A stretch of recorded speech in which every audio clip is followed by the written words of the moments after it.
Excellent. So, welcome to Cascade Arc 5. It is called something. What's it called? Sunfall. That's what it's called. Named it, remembered it, crushed it. I am Victor, the GM. It's the 28th. Yep, 28th of March, 2026. Here are the players. Hey, I'm Sean, and I'm playing Falkwin, who's the mystical speaker who keeps a magic ally. Hi, I'm Kalli. I play Ignysera, a dragonfolk warrior who bears a halo of fire. Evening, I'm Chris, and I'm playing Nori Nediam, a half-elven explorer who likes to infiltrate. Weirdly, in my head, I just heard, I'm Nori Nediam, a half-elven explorer who likes to challenge everything. And I don't know why that random EA quote. It's just in the game. Yeah, right. What do you remember from last time?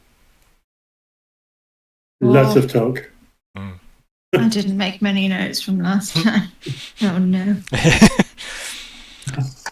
Well, Falkwin attempted to tell the teacher about better, but the teacher didn't do what Falkwin wanted. Yeah. I mean, my notes pretty much summarise. Party talked with pride, a lot about Modesta Lara, and also then better. He's learned a bunch about living spells. Mm-hmm. She just kind of absorbs and learns everything that she does or sees. I'm like, cool. That's why we need to take care of her immediately. Now, when you say take care of her, you mean take care of her. I mean, take care of her. I definitely mean take care of in an Al Pacino way, rather than the Julie Andrews. Although I love the idea of a Julie Andrews hit lady type movie. It'd be so good. What a missed opportunity. Right. We also had some reflection on the Rakishan Handmaiden that was surfaced the previous session to that also. The fact that was Lord Lucian sitting on that information since she manifested almost immediately. How curious. Convenient. Yes. And do you remember anything else that happened last session? Oh, we kept just going back and forth. Back and forth. Looping in, proving hell. Yeah, and we got Better came with us, and then we took Better, then went back to Quilburn after Falkwin. They'd just be like, I'll go talk to him and see you guys later. And we're just like, what if we came along? We just wanted to hang out. And just confusing. Clearly missing Falkwin's signal that he just didn't want to hang out with Better. We're just like, he just wanted to talk to Cole. We need to talk to Cole. Let's all go. I'm just not getting the message. Mm-hmm. Yeah. Better has somehow been installed as a member of the team. I guess we're her babysitters or something now.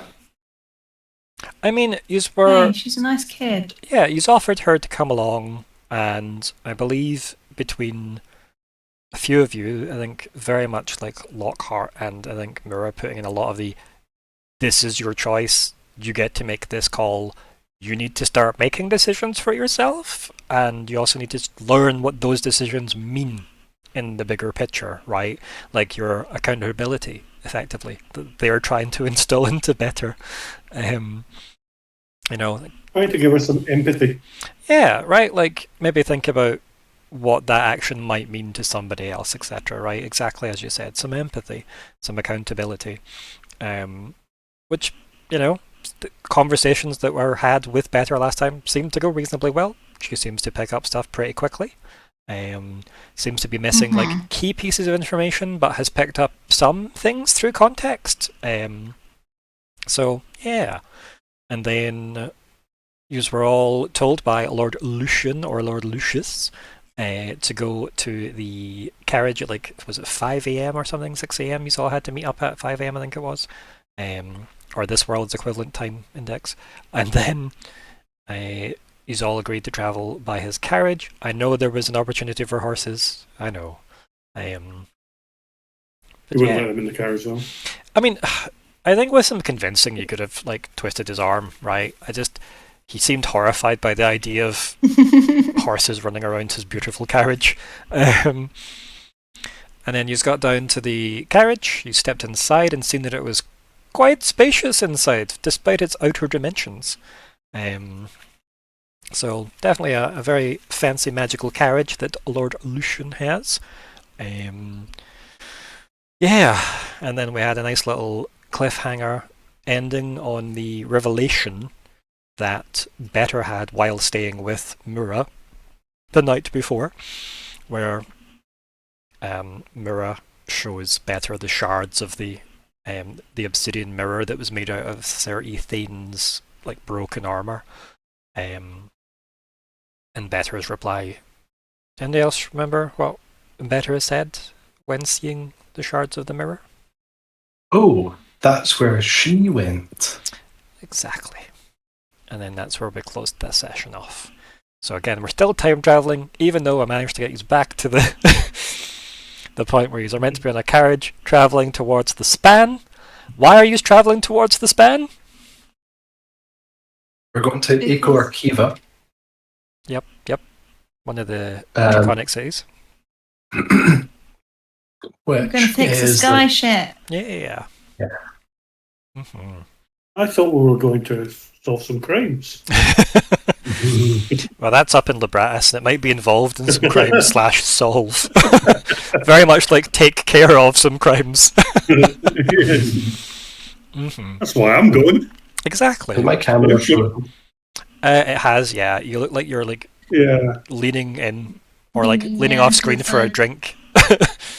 So I believe I was leaning off screen to adjust some cables. I wonder if I adjusted a cable the wrong way. You've adjusted the wrong cable. Yeah. Actually, if this is anything. Okay, we'll see if you can get that sorted. But I do believe that we're going to open up with us probably a couple of hours into the travel in the carriage. Change places. And yeah, you've all been assigned. Oh, we're all. We're back. Welcome. Yes, so it's been a couple of hours, maybe 2. It's not been long at all, really. Enough that you have found somewhere to call your room for the trip, and get yourself relatively settled in. As I said, the interior of this carriage, because as I said, the carriage looks like maybe 2 normal, regular carriages long, pulled by, as we know, like illusionary horses, so it doesn't freak people out because the thing's self-moving through magic. I think he's asked if we could have stables inside, and he said it would maybe take the better part of a couple of days to make that happen, but you probably could. It's like, nah, that's fine. So as I said, twisted his arm, could have got nice stables inside, but he also didn't want any of that. But yes, as I said, very luxurious conversation kind of pit area with cushions and, very much a cushion harem looking place in the middle. Versus all the kind of nice outer kind of edges being lovely and like kind of like warm stone work for the kind of flooring, and then many rooms available for various purposes, all kind of fitted out for whatever people need to be comfortable. There is like a weird courtyard area, like behind the kind of harem area, so it goes like on the big fancy archways after you walk in. And it's like a kind of courtyard that has obviously has like a false ceiling, so it looks like it's sunlight coming in, like a nice golden light hitting, and there's just like some nice like running water and like a little water feature thing in the center, just to provide some more like ambience to this like artificial space. So yeah, you've probably had enough time to settle in and probably have a nosy around as well, so you're reasonably comfortable with where things are. There is a fully functional kitchen in here too, and again, not dedicated storage places, but rooms that clearly probably were bedrooms, just because they're very similar to the way they're kitted out to the rooms that you have claimed. They just have stuff in them now, which is the supplies that you are taking up to Eco Archiva with you, upon special request from people like Margot and Quilburn, who have asked, well, if you're travelling there anyway, can we just send a whole bunch of stuff up with you?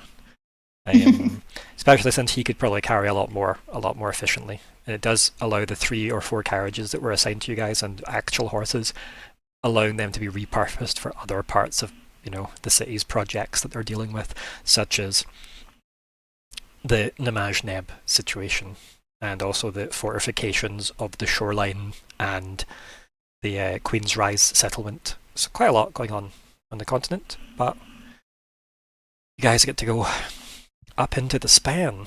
So I think 2 hours in, anyone get anything in particular they want to do, or they're happy just to chill and let the journey unfold? I know before we started the session you asked if we had any admin. Yeah. But can we assume that we've all rested?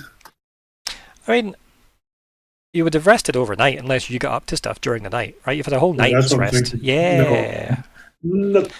Back to action 1 then. Yeah.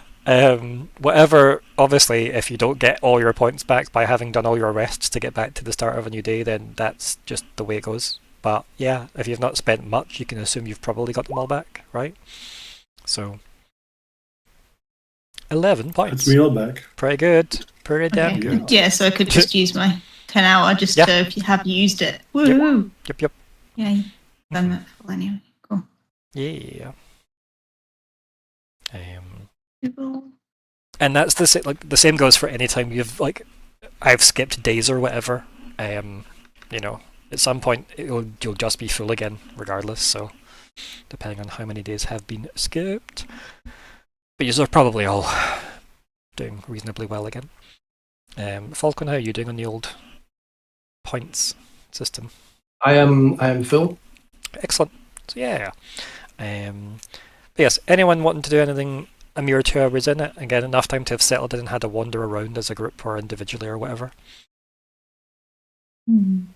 As I said, I think I would have felt a bit awkward because there was no there's no up front. I would have usually gone and sit up front by the horses. I'll keep an eye, I'll ride and not.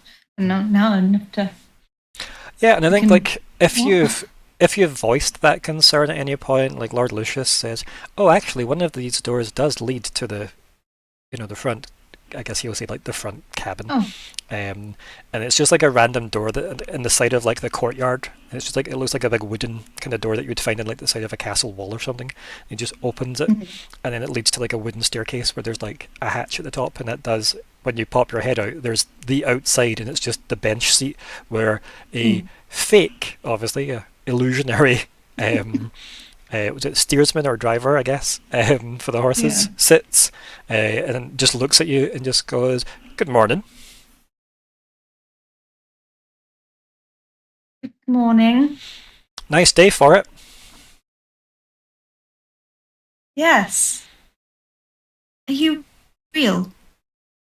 Should make good time. Not real. Great. And I'll just sit down next.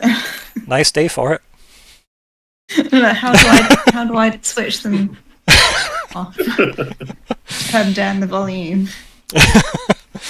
It's like in an MMO when you go AFK next to some NPC. Oh, with the rotating voice lines, yeah. How much dialogue did Lord Lucian pay this person to voice? But yeah, you can tell that just your presence being there, they run through standard, almost closed conversational greetings, right? That kind of way, because assumedly they'd have to pass, for, somebody that would be the driver of a carriage or whatever. There doesn't seem to be a way to turn that off. Okay. I'm going to stay out here for very long. We'll see. See how long again, I can take. they can handle some conversation, but when that conversation naturally ends, they will, after a minute, default back to a greeting. Do they know any songs? That's a good question. Yeah. Do you know any songs? Can you sing me something? And then they're halfway through saying "good day for it," and then they cut off, and then they just start whistling some kind of shanty-esque tune. Okay, that'll do. Yeah. That's better. Yeah. Mm-hmm. And then that doesn't stop for ages. It's tolerable, but for a bit longer. It stops them going into the loop. And repeats. And repeats. And repeats. But it stops them going into the loop of random greetings though, right? Or attempts at, starting and stopping conversations. So yeah, you sit out there for a bit then, get some fresh air and stuff. Yeah.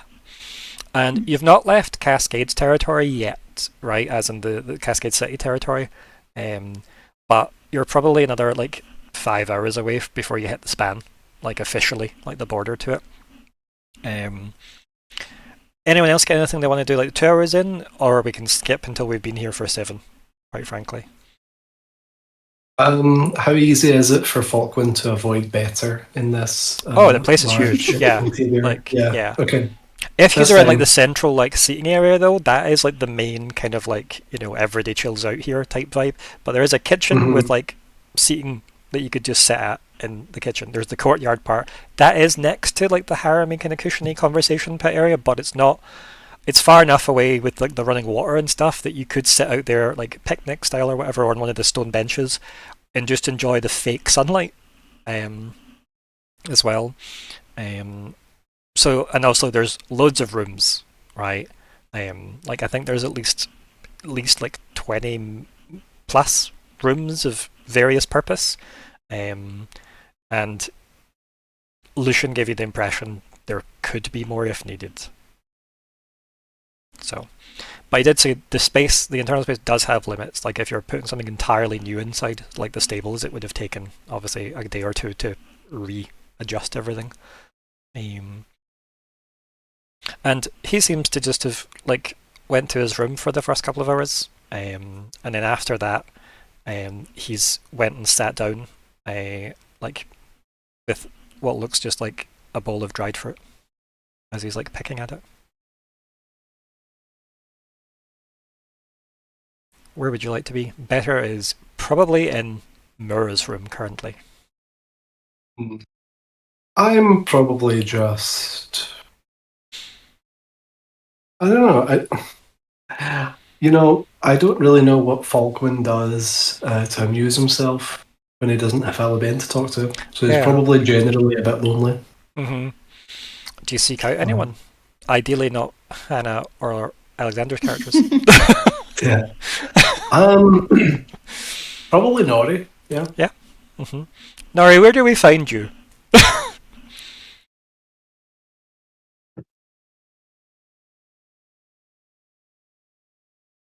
I was going to say, okay, then before Falkwin finds me, my curiosity is getting the better at me. That's fine, yeah. And all this stuff scattered around. I'm going to have a nosy just to see what's going on. Yes, you want to have a look through all the supplies that are being moved. Be interesting. Yeah, I think there's a lot of it. There's a lot of stuff that you don't necessarily understand. A lot of it's boxed up and sealed, so you would have to pry open boxes. And a lot of the labels just seem to be serial numbers that are written on them. So what are you willing to do? Are you going to break into these boxes?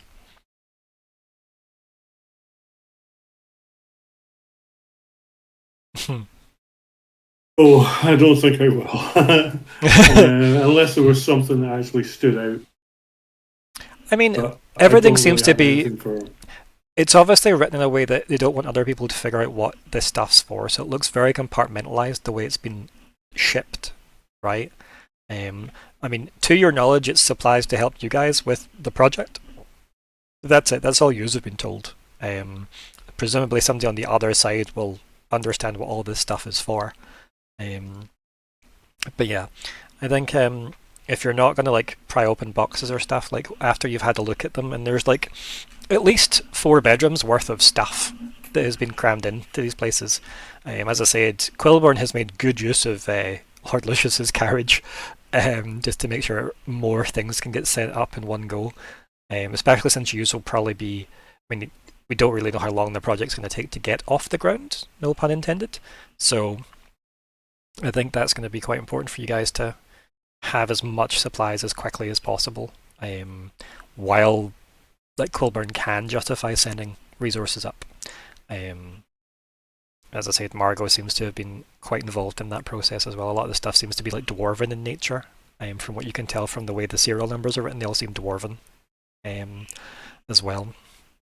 That's why it's so well organised. Interesting. Yeah. And yeah, like as you're like leaving the I last think in that case, so as you're leaving the last room, Lucius is like leaning against one of the stone pillars that lead to the courtyard off the bedroom. And he's like, find anything interesting? And he like takes like a dried slice of fruit and like just like chews it. Holds the bowl out to you. no, everything seems to be nice. I'll take a bit of fruit. I was just kind of curious as to what we're walking into up north. We don't know an awful lot. So just thought I'd have a look just to see if there was anything that would stand out to me. And as he's like munching on he looks like he's picking through the fruit for certain ones. And he's like eating them quite eagerly. And then he says, yes, there's quite a lot of residual magic emanating from the supplies in the third bedroom, but I've been told it's nothing to worry about. We'll know when we get there. Right, munches on more fruit. Is that Myr'ra's mirror? No, so the third bit. So there's there's four, not three, 4 rooms that are being used as storage specifically by like the project that he's carting up 4 bedrooms worth of supplies. So there's a lot of stuff moving up with this carriage. And then the third one that Nori checked, hence why I'm saying it's bedroom 3, that's the one where there's a lot of like magic emanating from. He hasn't commented on, I'm assuming you are all at the other side of this place. Right. But yeah, so he's commented on that. You might be near this side, to be fair, if you didn't want to be near better. So, yeah. But he says that just casually as he's eating fruit and offering you fruit as well. I'll turn to him. I'm not really magically inclined, I'm afraid. More nature. More stealth, rather than... Bless you. Does the magic not interfere with your carriage? Kind of like shakes his head and goes, I shouldn't think so, like munching in these things again. And it just looks like maybe like slices of like peach or apricot or something that have dried up that he's munching on. And clearly tell these are like one of his favourite snacks or something because he's quite distracted by the process of fishing them out of the mixed fruit. Clearly, as he's fishing one out, he's offering you the stuff that he's uncovered to get to them. You know, with the way he holds the bowl out to you, as if, please take the chocolates I don't like. Mind my fingers. And because I'd hate to think that they would send us something that would be so volatile. Are you concerned? Should we open some of these boxes just to be sure? I do believe we were told not to. And he gives you like a cheeky smile.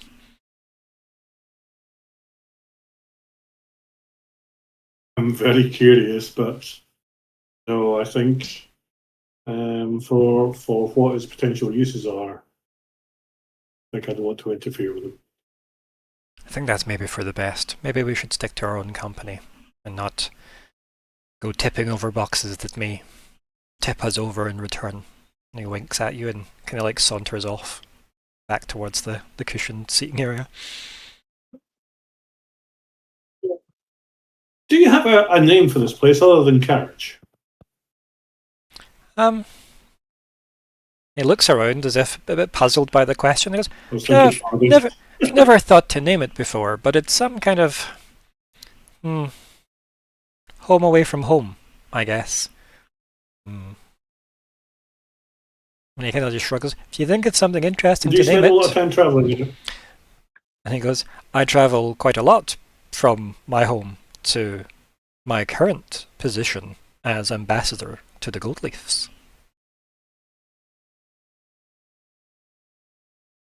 If you don't mind me inquiring, is Mirage.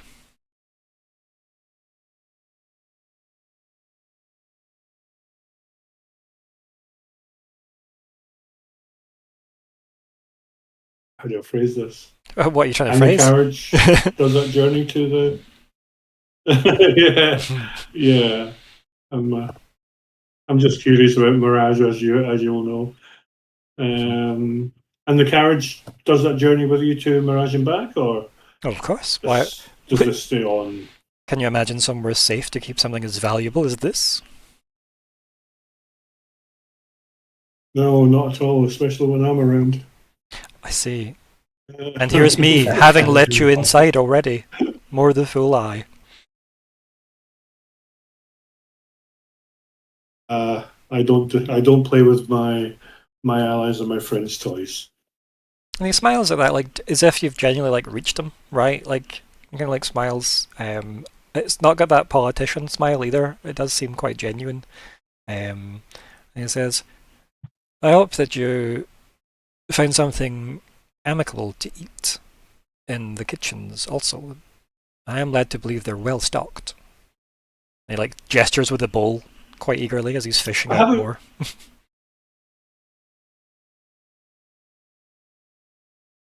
Far yet, but the fruit was nice. Maybe I'll find Falkwin in there. He looks at the bowl mockingly and then looks at you and goes, "I'll be around if you wish to converse more. It is rather a long trip to the span."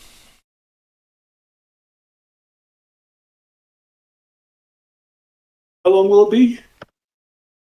And he goes, "That definitely depends on if the way is safe still amongst all the activity. I do imagine the Draconics will have had to reallocate resources like the rest of us, and maybe their roads are not quite as patrolled as they would have once been. I know that the roads to the span and to Libratis, the capital, have always been secured by the Draconics quite efficiently."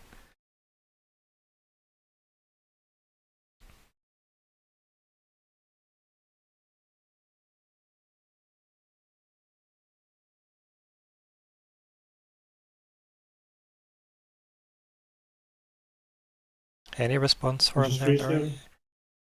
Oh, did you freeze there? I think so, yeah. Did I freeze for anyone else, or was it just Nori? The last thing I said is just yeah, so how long the journey is going to be, I think, is the last thing I answered for you. And I said, assuming that the road is still safe, because the span and the Draconics have been very efficient at keeping the road safe up until now, that may no longer be the case, because they might have had to reallocate resources elsewhere because of the current, political situation that's been going on. So he didn't really answer your question. So my question that we missed then was, does the carriage have a way of defending itself, or should we be on alert? I'm sure that if someone was quite determined to get in, they would find a way in, but what they found when they got inside, I have some degree of control over.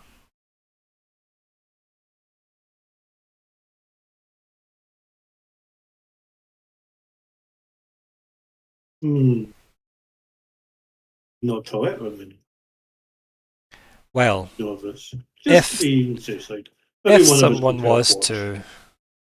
if someone was to breach, and he gestures towards the door you all came through, that door, I could perhaps make it that the door leads to one of the bedrooms we secure. All the bedrooms have stone walls, not as easy to break down as the wooden door of the carriage.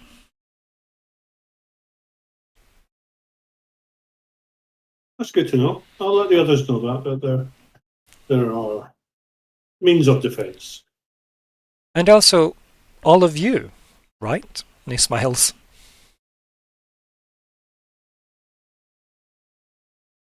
Is suggesting that maybe we should be on alert. That maybe you said there was a way to sit with the up top with the carriage.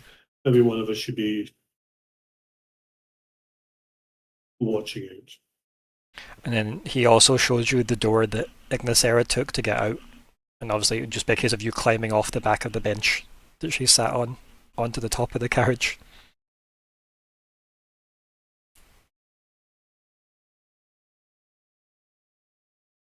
I'll go grab something to eat first, and then we'll see what happens next.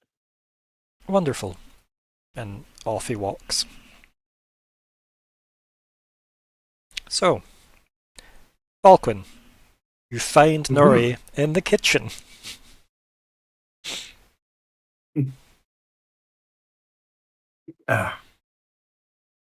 This is a big place. I wonder how... Yeah, the magic involved in it. Well, I know who I Investigate would that. ask. Too much. We're gonna have to just give each other an extra couple of seconds of breathing room when we're talking. It's probably Discord delay. Yeah. Oh. Hope so. I hope it doesn't start that again like last week. But yes, Nori, go for it.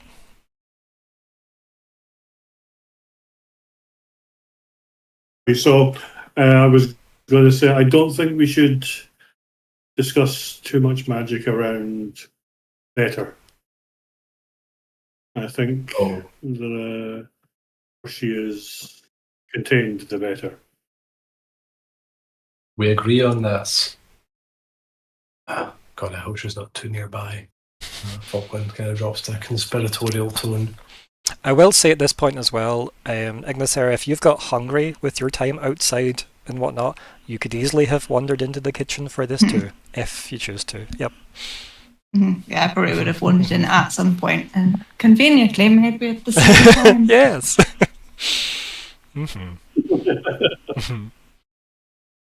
I think both of your heads snap round as Ignysera walks in, as if who's that? I got tired of that thing's whistling. Sorry. What thing? Oh, the fake driver kind of repeats things, and I suppose it would. He knows two tunes, and they sound very similar. What happens if you ask him for his license and registration? I wonder if Lucian programmed that in. I didn't try. He just says that would be an ecumenical matter, and that's all he says.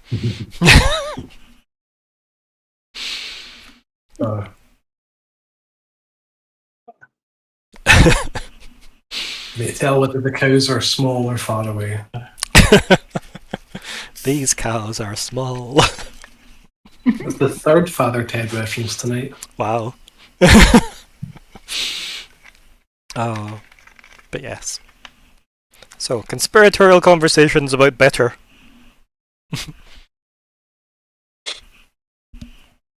Is she still with Myr'ra? Do we know?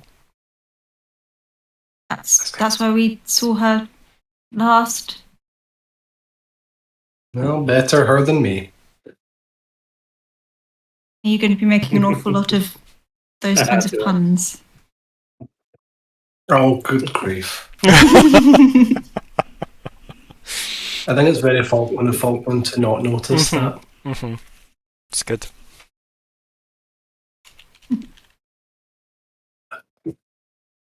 You seem to have some problems with Better. Well, is it just a trust thing, or that she kind of took your personality? Is it? Are you too similar? Is it reminding you of teenage Falkwin? Pardon?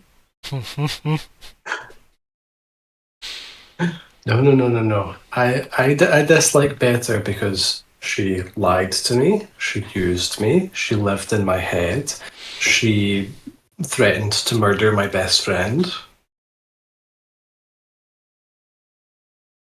No, there's no similarity there. We're not the same. She just doesn't seem to understand the morality of doing these things. Maybe I think she's learning, but it's just not a concept to her. She knows power and magic. That's it.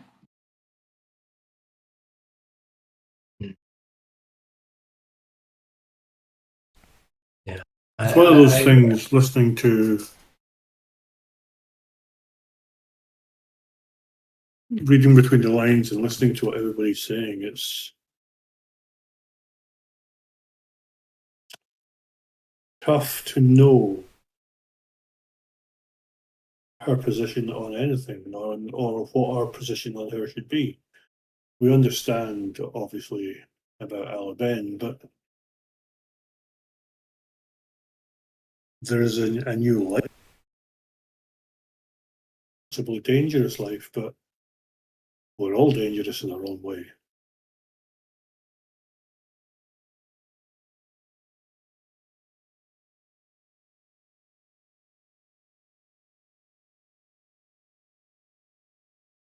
I accept that she has a right to life.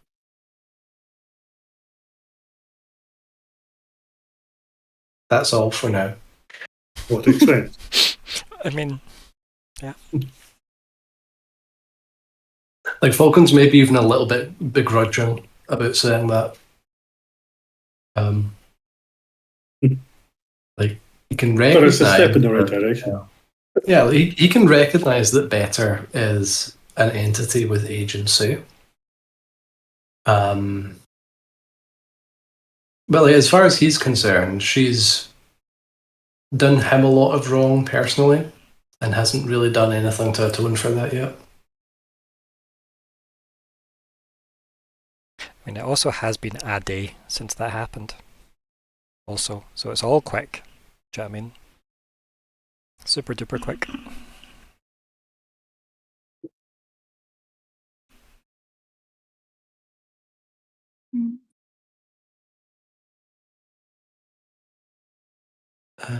Were we in the room? I'm racking my brain. All I was going to say is I had a note written down, but to talk to Falkwin specifically about something, but I cannot find my notepad. It's killing me at the moment. I'm trying to rack my brain to figure out what this was. Would it be something referenced in the goals page, perhaps? More to do with I'm sure it was probably to do with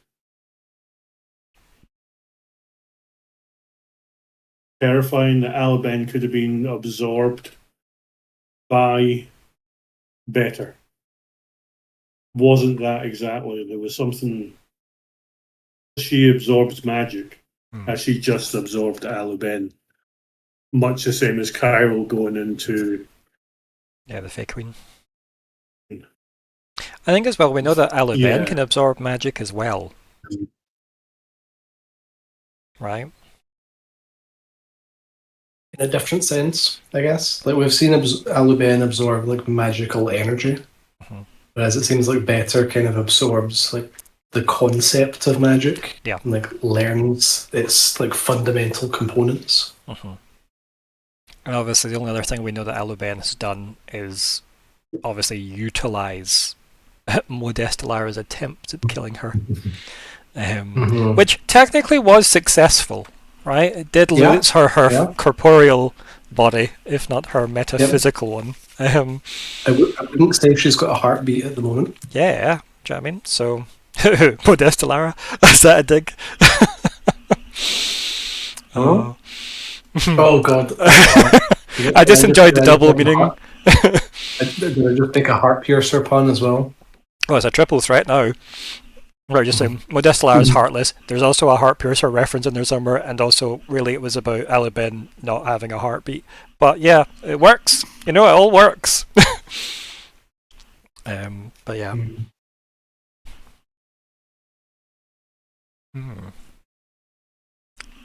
So what's everyone's plan about that situation with Better? Because obviously we know that Myr'ra adopts anyone. So just trying to protect her from the world as much as possible. That she needs like kind of protection in terms of like power and things, but protection in terms of making sure she doesn't, get corrupted or something. Which I think is important to factor in, that obviously Better is new to the world, has taken on this like teenage form, and we don't know how much of obviously Falkwin she's lifted, we don't know how much of other things she's lifted. We know that she has transportation magic almost sorted, right? Seems to be pretty damn efficient, also seems to be efficient enough to be able to teleport in and out of the central tower at Cascade City. Pretty big deal. So yeah, Like, that's things we know about her so far. I think yous have taught her communication magic as well, so she's got that too. And that's probably what we know so far. She gets freaked out by people telling her there are other people near her. When she was like, where are they? Why are they watching me? But yeah, besides that, definitely seems like a very naive teenager with a lot of power that they probably shouldn't have. Like someone that's just taken their parents' car for a drive without any supervision or understanding of what you do with a car. And yet the car's moving. So it's probably good that people want to help guide that, right? And we know that Myr'ra sometimes has slight, this is a fun new thing, this is, precious needs protected blinders on sometimes, where you're like, I mean, it feels like a lot of people saw Branonel as a much bigger threat than Myr'ra saw him. Yeah. Yeah, even within the party, I mean, specifically, right? Like, yeah, definitely on some, not even revenge, but almost like redemption arc that blinded him to the consequences. Like he actively blinded himself to the consequences, right? Because he was like, I don't really care what this costs. Like, my people deserve this, basically. Like, it wasn't their fault. I was tricked. So, yeah. And obviously, Myr'ra's take from that was, I kind of do want, I am worried about what that means, but also, I agree, right? And I don't know if everybody else in the group would have been as quick to have agreed had it been them talking to him one-on-one, I think a lot more people might be like, there must be other ways that we can deal with this by not just you going possibly nuclear about it. But you also don't have tea to offer him, so we don't know how well those conversations would have went. Tea does seem to solve a lot of problems. It does. Tea does solve a lot of problems. Anybody drinks Myr'ra's tea just. But that's not to undermine, For good or obviously, bad. the work that Myr'ra's done with these NPCs or anything like that, but it is something to factor in that we've now got another quite potentially volatile person. And it is worth exploring what that could mean, right, for everybody.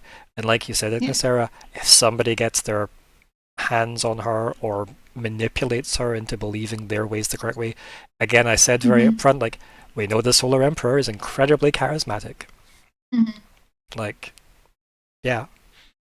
Like, we need to try to protect her as much as possible, like keep her with us, but we can't stop her from, as she is her own person, she can do what she wants and things.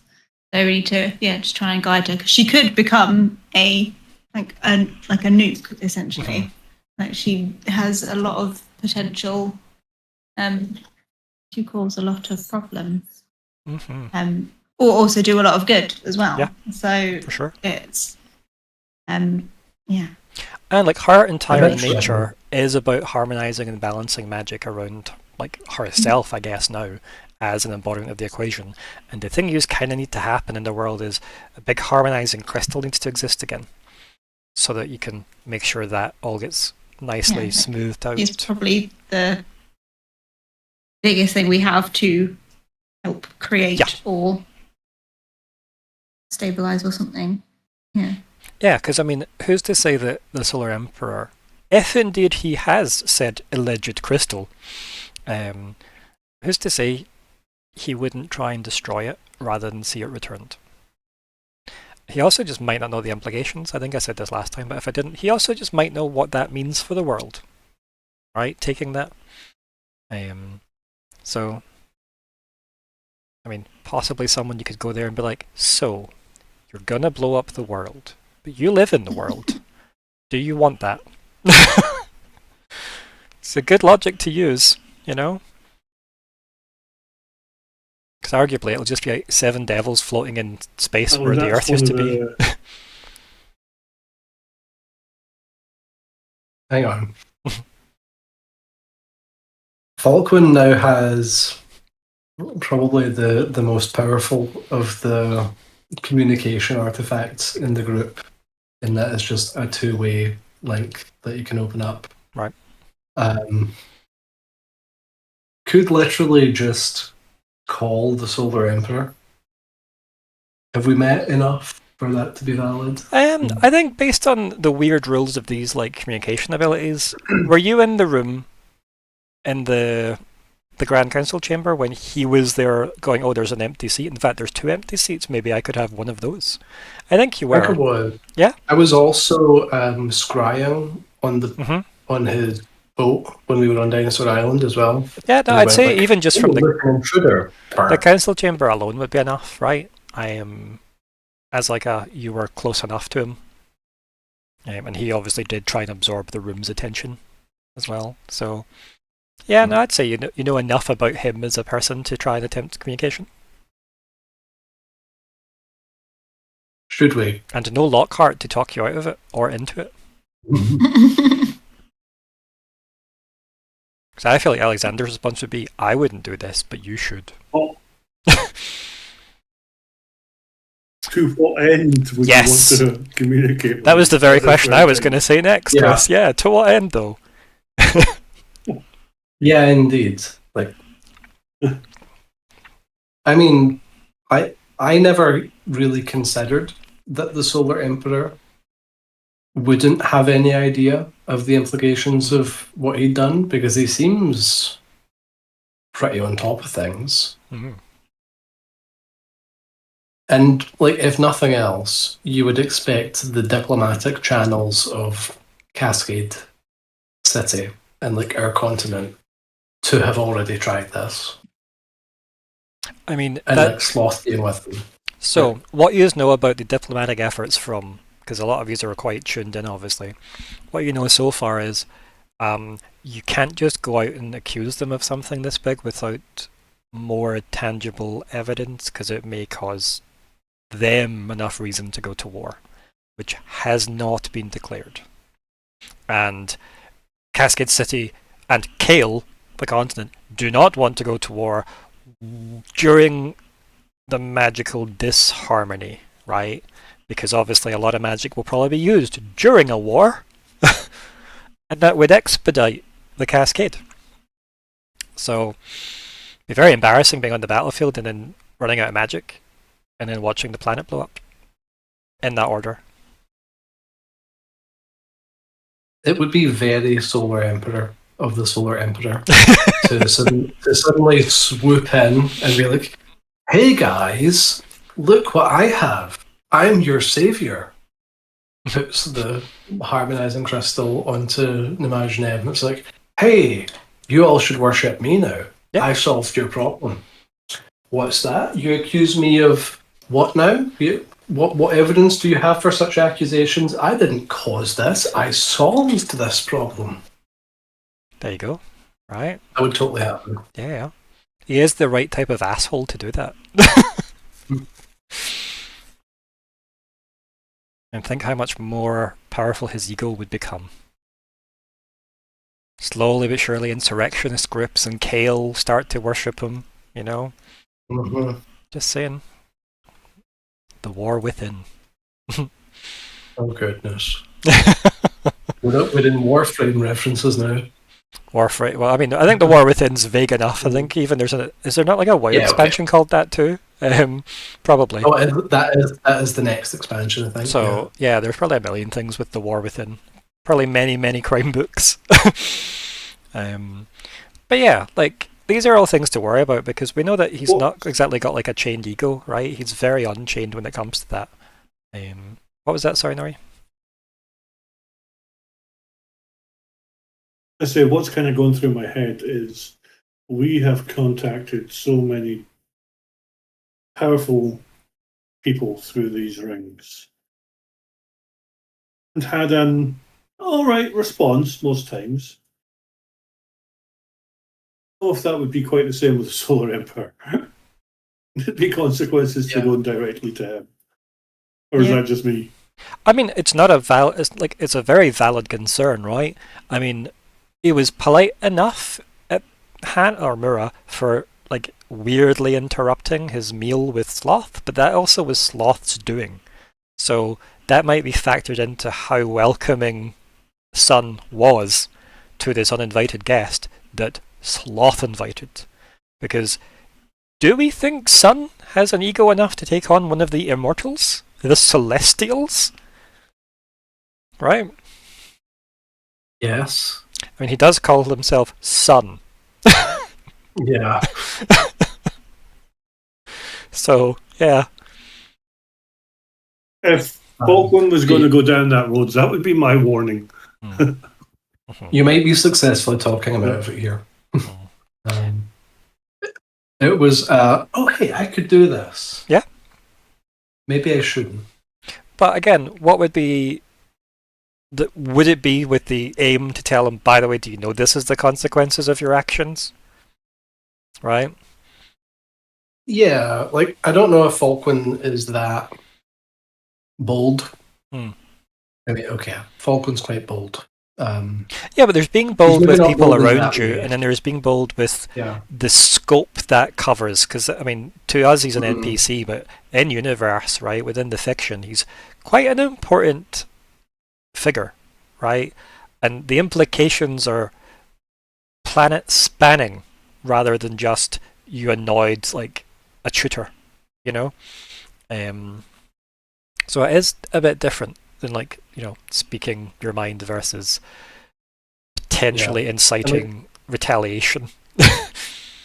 Yeah, and like thinking of other like people of power, I guess that Falkwin's interacted with, he gets along well with Marco. Just in the sense of like efficiently transmitting information to a superior so they can act on it. Like it's a very professional thing. Marco's very But then with, pragmatic like, as well, though. That's the other thing. Yeah, She just right. takes info and then goes, "That sounds good. I'll go do it," or "That sounds like bullshit. Tell me more." Like, Yeah. But like with Pride, before we kind of cracked that nut, and with Modesta Lara, Falkwin is quite guarded generally. So it would probably not be within his nature to just call up the Solar Emperor. I mean, there is always calling up Modesta Lara. Yeah, You've met her. no. No. Mm-hmm. It's a button that I might press in future, but I will need strong reason. You may also have met the Heartpiercer. Just saying, like, depends how vague you want to try and like. Why have we never tried that one before? Yeah. Yeah. I mean, I think for a lot of reasons, like when we look at how Lockhart psychically fought him, right, and there was a lot of, even though a lot of that power didn't exist in Lockhart after Alexander realised he'd built his character wrong, that scene I still feel is important to have had all of unlocked Lockhart's mind that may have burnt through his ability to do that again in the fiction. Yeah, I think Lockhart would have been very against anyone trying to reach into this person's mind, given that it burnt through something he definitely could do until that moment. His like psychic terrifying power or whatever it was he had that he tried to use on him. So, yeah. Maybe not the best person to phone up and go, "Yo, who you killed lately?" And it's meant to it. But it might make a connection, which means you would have met them.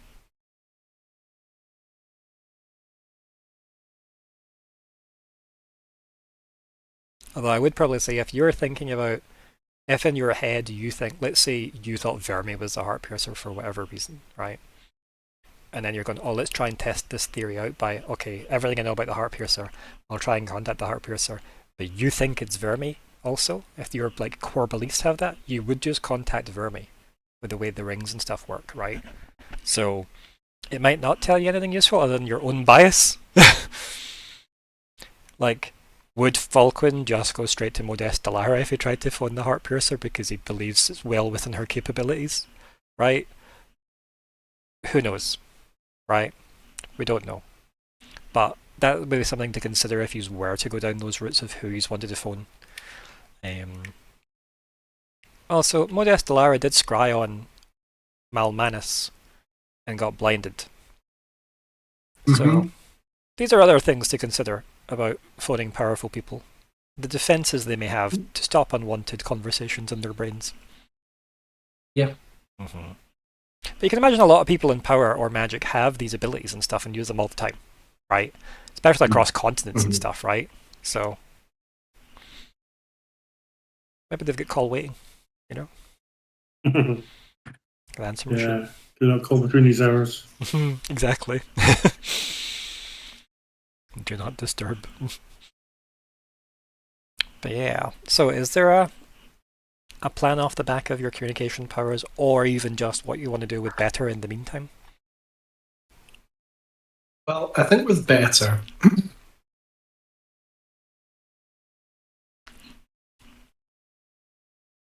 so not necessarily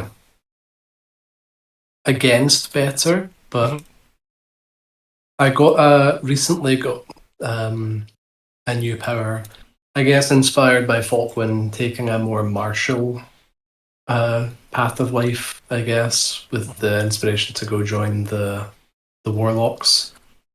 Got this ability, which basically just keeps everyone on their toes, so that if anything unexpected happens, then you can deal with it a bit better.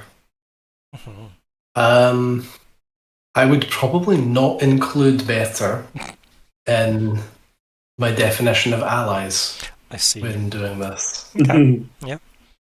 With full awareness that might be picked up upon and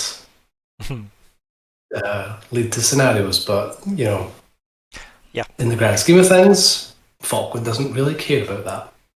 Which is fair. So you're probably going to be doing this like on and off during the course of the journey, I guess. Then. Yep. So this will be a daily thing. Makes sense. As I said, you probably won't see too much of Lockheart, and you probably won't see too much of Myr'ra. Just having been quite busy, they'll obviously join for like group meals and stuff like that, and sharing the thoughts of the day. And I think Myr'ra's excuse maybe might be distracting better from the group, and Lord Lucius is probably the better use of her time, just in general. So far they've been talking about a series of young adult novels that she let Better read overnight, and that seems to have distracted her by all the interconnecting, annoying relationship high school drama that's in those novels, about why this person's dating this person but not dating that person, etc., and why they're not just telling each other things, blah blah blah. So Myr'ra's handling that. Yeah, like basically just giving them the education we want for better. the young adult novels. Do we want to teach her that Katniss Everdeen is a good role model? Or just like, well, I don't know what team I'm on. Do I like vampires more than werewolves, or werewolves more than vampires? Oh no! So yeah, obviously that's probably just a thing that we'll let Hannah redefine, obviously, when she's back with us. But I think that's really what she's saying is, I'm actually secretly studying as much about the mirror shards I brought with me as possible, and I'm using better to do that, but I'm not telling anyone until I have something to say. So, yeah, that's definitely because she doesn't want to say, "Oh, Better thinks Aluben went through a mirror," or Better thinks the Fae Queen went through a mirror, or Better thinks Modesta Lara went through a mirror. Those are the big hers in the game, I would say, that we were throwing around last time. But she's not gonna jump on that till she knows more. Oh, hello. Oh, hey. Okay, it is.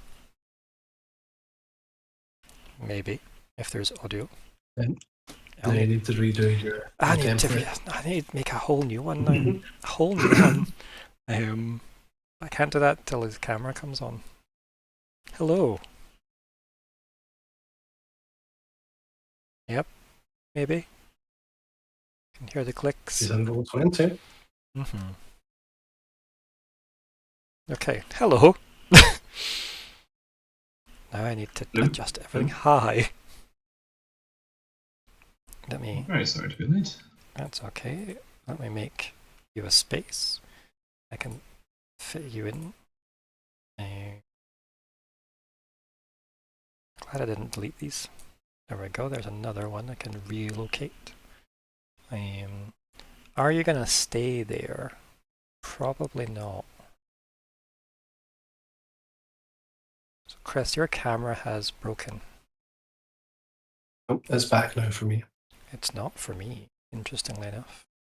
Do you have a try again button? I do have a try again button. I've pushed that. Okay. Keep getting blue circles again. That's okay. Okay, let me try and realign everyone. Kalli's gonna be difficult being a black screen, but that's fine, I'll do what I can. Just move all this over. While you're waiting for this to load, I'm going to shut down Discord and try again. Try and go to the line version. Yeah, no worries. But that also doesn't help me align anything, Chris. Oh, sorry. Of course it doesn't. Nope, I need you here for that. So, if you can I'll just... read till the break if we have one. I wasn't planning on having one this particular week. So you can give me a moment till I align everyone. No. I'll see what I can manage in that time. I just need to move everybody around. Okay, that up there.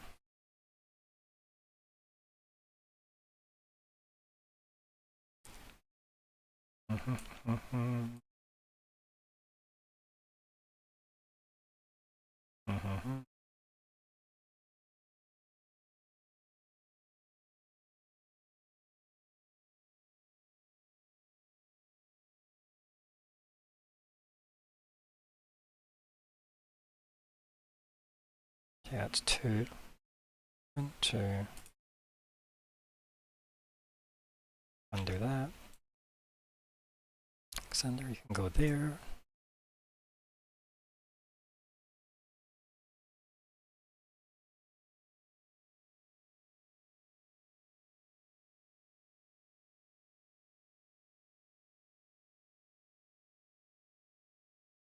Nearly done on the cameras.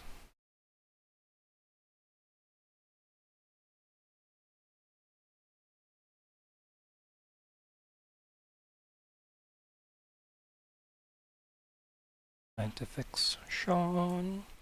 I mean, you can still talk, by the way, while I'm messing around with this. I'm just going to assume... I wasn't sure whether I'd just gone quiet. What have I missed? I was going to say, why don't you just do your intro? Hi, I'm Alexander, and tonight I'll be playing Lockheart and Dourf. He's an empathic speaker, exactly the sort of person who wants interpreting the law. Excellent. And we're on the road. We're in Lucian's TARDIS-like carriage. Myr'ra is, at the moment, we believe, entertaining better and keeping her out of harm's way / Falkwin's way. We were talking about stuff and things, I guess. Speaking to breakfast at the moment, having a private conversation. Yeah, I wouldn't say anything super consequential has happened yet. Yeah, I think the main points to hit on would be that you're discussing the implications of better, what they could mean for solving a lot of problems you have, and or potentially causing a lot more. Discussing the implication that what if the Solar Emperor doesn't understand the implications of taking the crystal from the Majneb? That's a thing. We also talked about what if we just phoned him and told him that and seen what his reply was. Then that was discussed. Yeah, I think those were like some of the main points talked about. Then Falkwin shared discipline of watchfulness, which is you can run drills for like 24 hours basically, and if people attend them, you get bonuses, which is pretty nifty. So like a slightly more intense version of your anecdote powers as speakers, which is pretty cool. Basically very much the slightly more regimented militant warlock behaviour. So yeah. And that's been about, I think it's been about maybe about under 7 hours of travel, I think, give or take, so far, in said carriage. We have discovered that the carriage does have a driver. It is kind of, I'm not going to say automaton, because I'm not going to say it's part of the whole illusion magic rather than... Yeah, it's got a couple of stock phrases. Robot. Yeah. Very much NPC vibes when you keep spamming the chat button.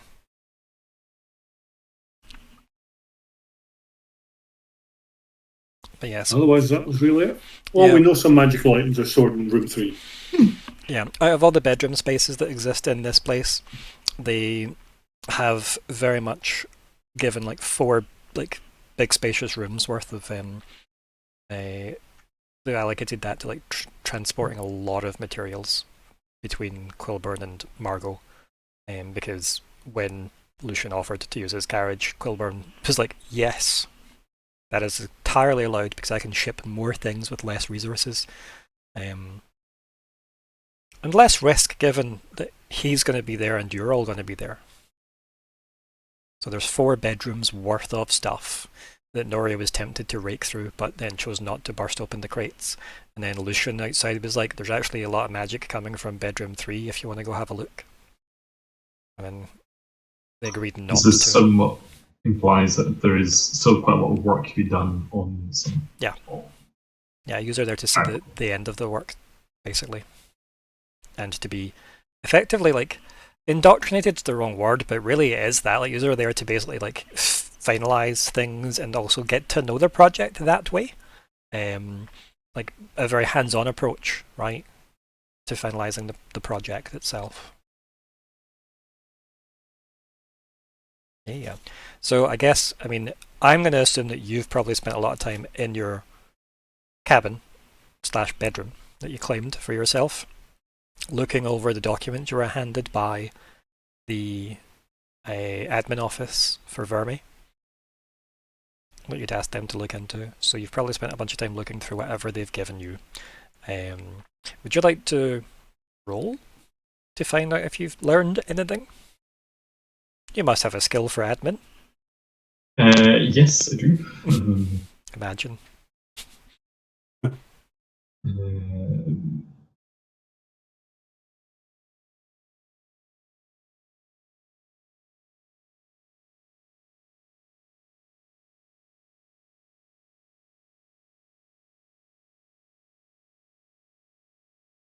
It's gone deathly quiet again. It's me. No, it No?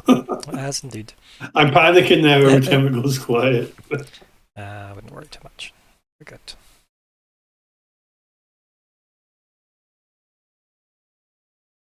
My slight annoyance at the fact that we've not got a nice balance of where these pictures and frames are. I'm like, need to shuffle them. Are we likely to have had a 10 hours since? Yeah. And it's been 7 hours since, so if you needed any more, you could have easily had your action and 10 minutes and 1 hour. Wow. Okay, and this is for your admin? Yeah. Yeah.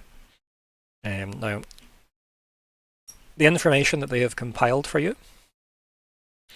you asked them basically give us everything you've got on Lord Lucian, basically. Yeah. Yeah, that information goes back 2 weeks. As in, they specifically note a lack of any mention of this person ever having existed previously. Even to the point where they really pushed for records that go as far back as before Mirage was made.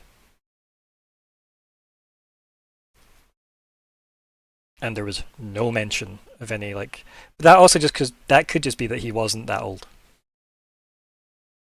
Right, because Mirage was hundreds of years ago. Mm-hmm. So, yeah, he just might not be that old that he would be in records that early. And it's likely if he's living a regular elven lifetime, he's only going to be a couple of hundred at most, if he's on the older side.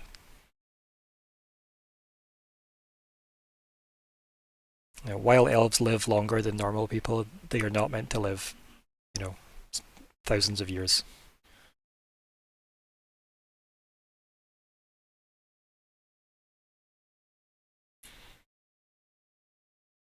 So 2 weeks ago, he essentially turned up on the scene as sitting on the council. Like effectively, yeah. Like he, again, any meaningful records are that's 2 weeks ago is when he started throwing his weight around. So it's not like they didn't say, oh, his name was signed into the Great Hall or whatever, right? That is a thing you've got records of. That was obviously, how long has it been since like Modest Lara has gone? Like 3 months. So, like, after she stopped turning up to stuff, we could easily say like 2 months into like, that period of time, he appeared at one of the meetings, right? But he's not done anything of note since 2 weeks, where he's now involved in Project Clear Sky.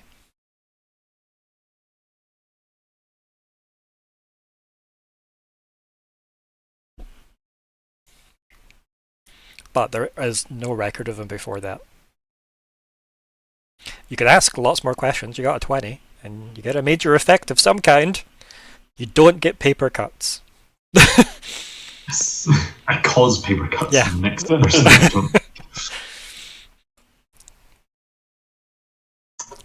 I guess you can outsource this to the group as well if anybody else has questions they'd maybe like to answer through the medium of the admin information they could have got. He's been essentially taking on Modest Lara's seat, but at the same time, King Banal kind of makes their seats not that important.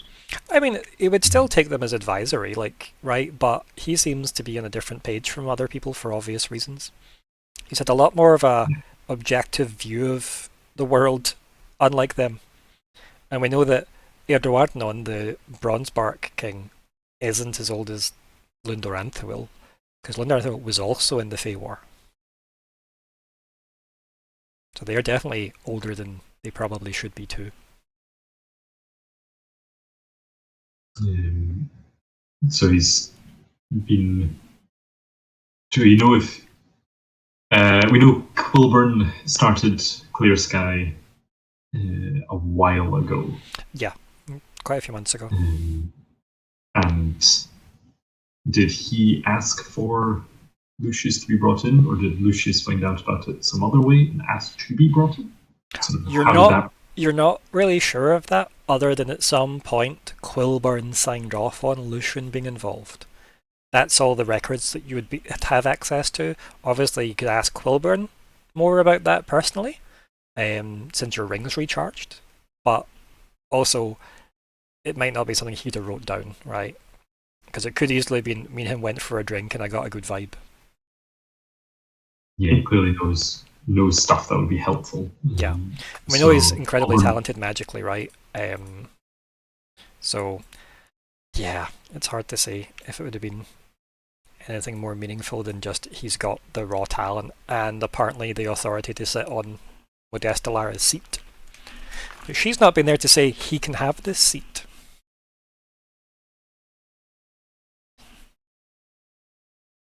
So she didn't resign her post? No, she's MIA. She just hasn't been there, so people have assumed that she doesn't want to do it anymore. But the Gold Leafs not turning up to meetings isn't new or strange.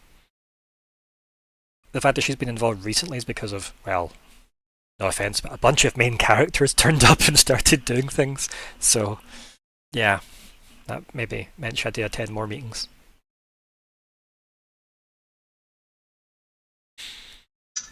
Okay. Anyone else got any questions they might want to pitch to Lockhart for that information?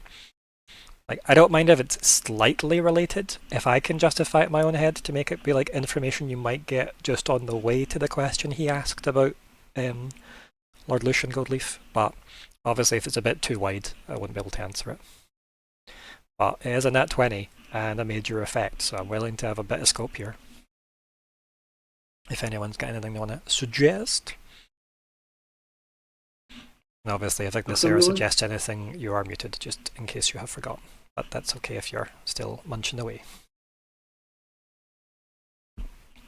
I have nothing to suggest.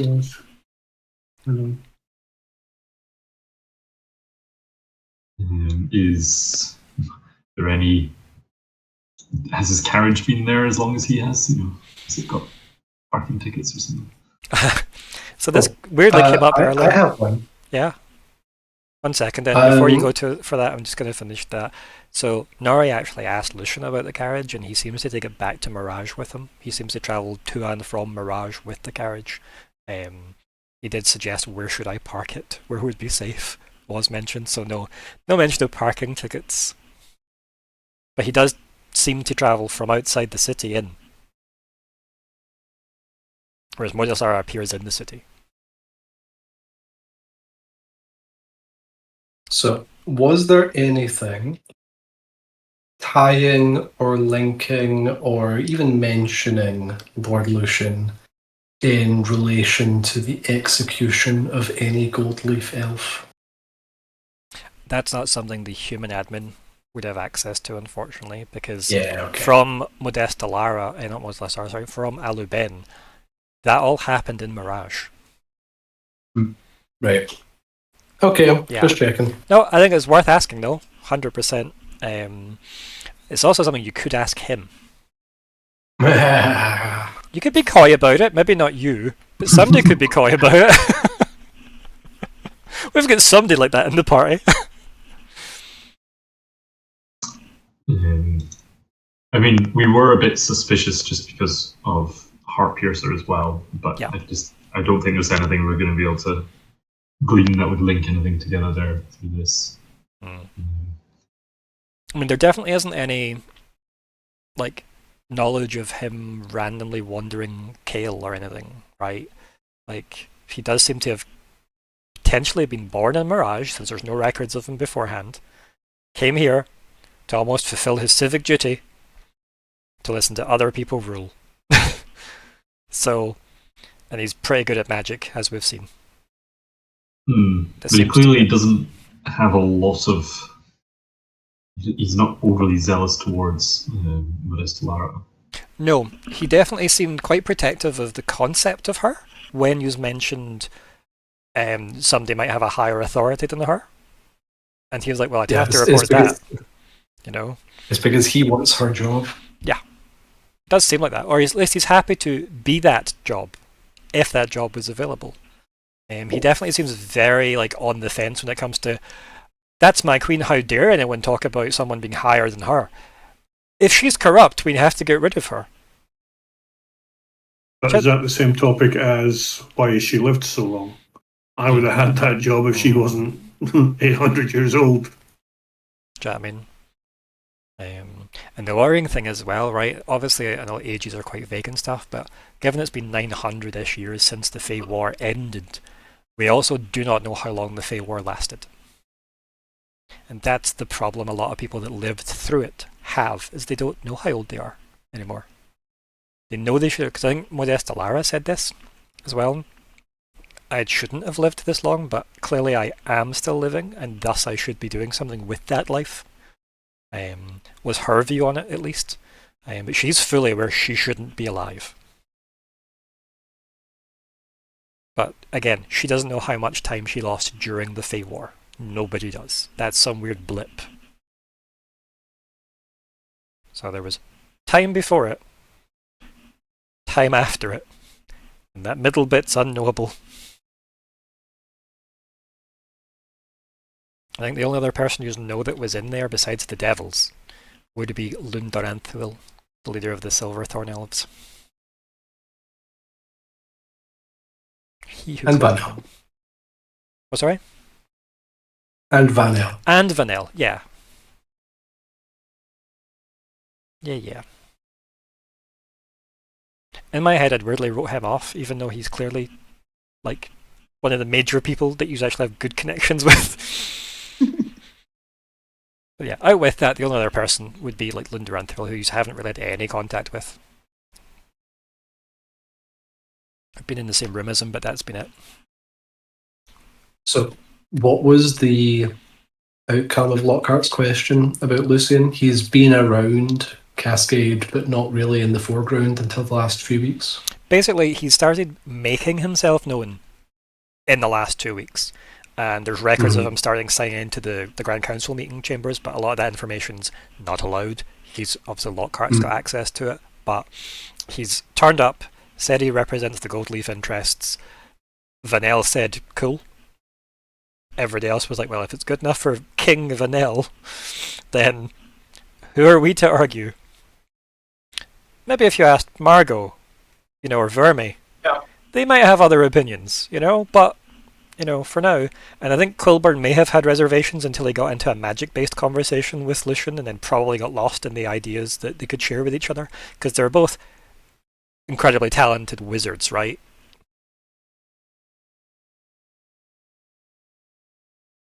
And we haven't necessarily heard anything from Modeste Lara about her stepping down. Nothing. Or, absolutely. She just has not shown up in 3 months.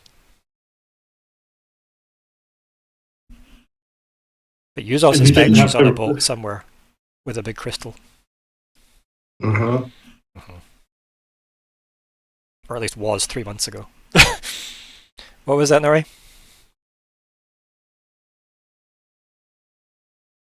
No, it's gone. Nope. Sorry. That's okay. I'm struggling. But even Lucius didn't know what happened, or hasn't said that that she's just hanging out in Mirage. Oh, he's not revealed anything about Modeste Lara. I think you did ask him in that first initial conversation, and he mentioned that he wouldn't be at liberty to give you information about his queen.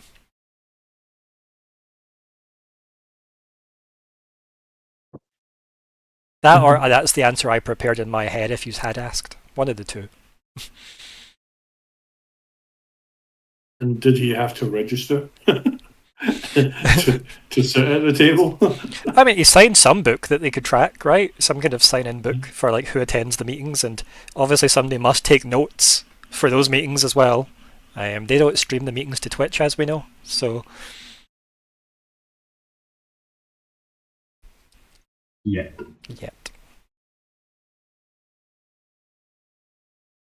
So, I think with that information, obviously, again, if you can think of another question or something that feels relevant to those papers, we can have a bit of flexibility with that as well, because I know how these things can work, and I'd rather it felt like narrative currency.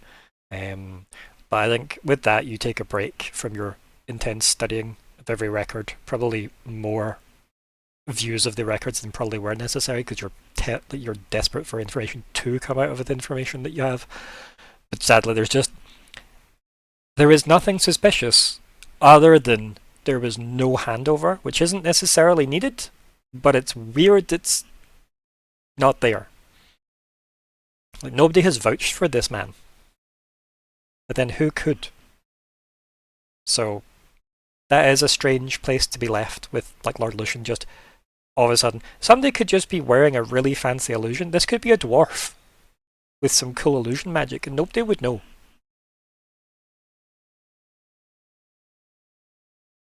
Found a way around the no magic in the Grand Council room. Right? Which we know some people have done. So, I mean, that's the quite disconcerting factor, is that he's turned up and claimed the job and nobody has questioned it. But again, Vanel went, that's fine. And other people just went, I get, what's the point in arguing at this stage? We've got other stuff to worry about. The other thing as well is all the crates are written in Dwarven. They have mostly serial numbers that are on them. So it looks like it's all stuff to be obfuscated for transport and will be understood by the people on the other side how any of that stuff in the 4 bedrooms that are being carried, transported.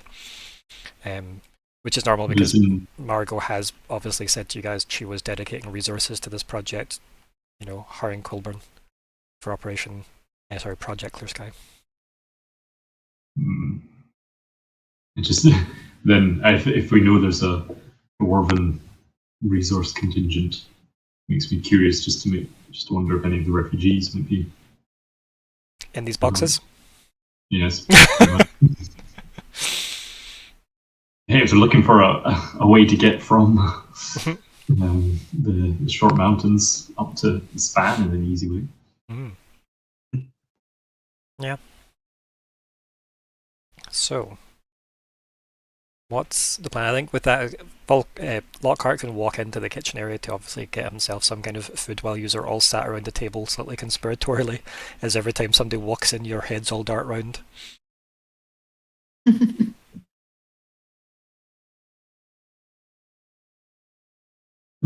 probably go through to get the bagel equivalent, and sort of have the fairly thin sort of dossier and sort of put it into a bag or whatever. Well, Lord Lucian's not in this room, is he? No. Yeah, it is. Well, we can safely say that Lord Lucian has not been making himself known prior to about a month ago. Certainly not in any circles that human intelligence gathering seems to be aware.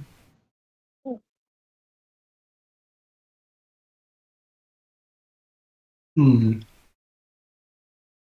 gold leafs are very mysterious. Yes. Mean too much. There is a curious aspect that the Modest Talara at no point ceded her seat to him.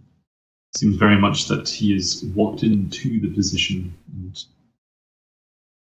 clearly Vanel is okay with it, and it seems Colburn is happy enough to have him on for the Project Clear Sky, but other than that, seems not to have existed up until a short time ago.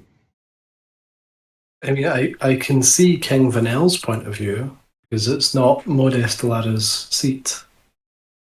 It's, in the end, just a courtesy that he extends. But they're, in practice, just his counsellors. Right, like the gold leafs don't have their own seat at the table, it's just the elven seat. And the elven blade is Vanel. Also, Alexander, and that 20 refunded all that as well. Yeah, you remember that rule? It just doesn't come up that often as much as natural ones in this game.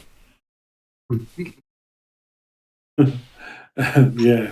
It's definitely quite often any natural 20 hasn't been a costed roll.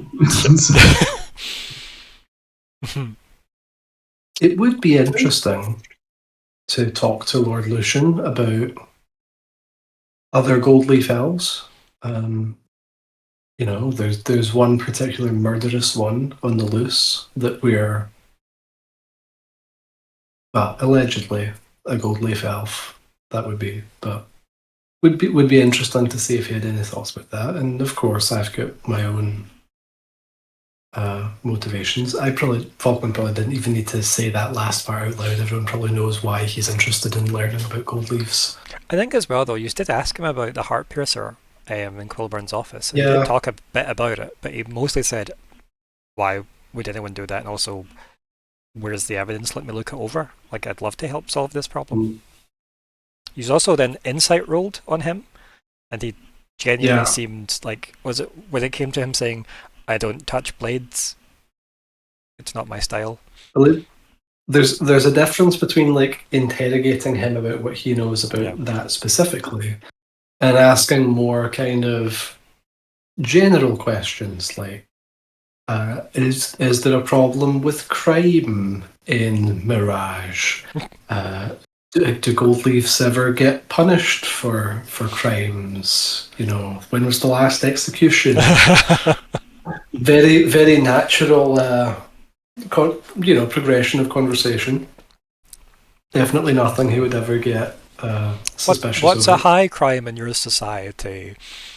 What would make the hand of Modest Lara have to get involved? And if you could detail all of those people in detail, please, pulls up notepad. Yeah.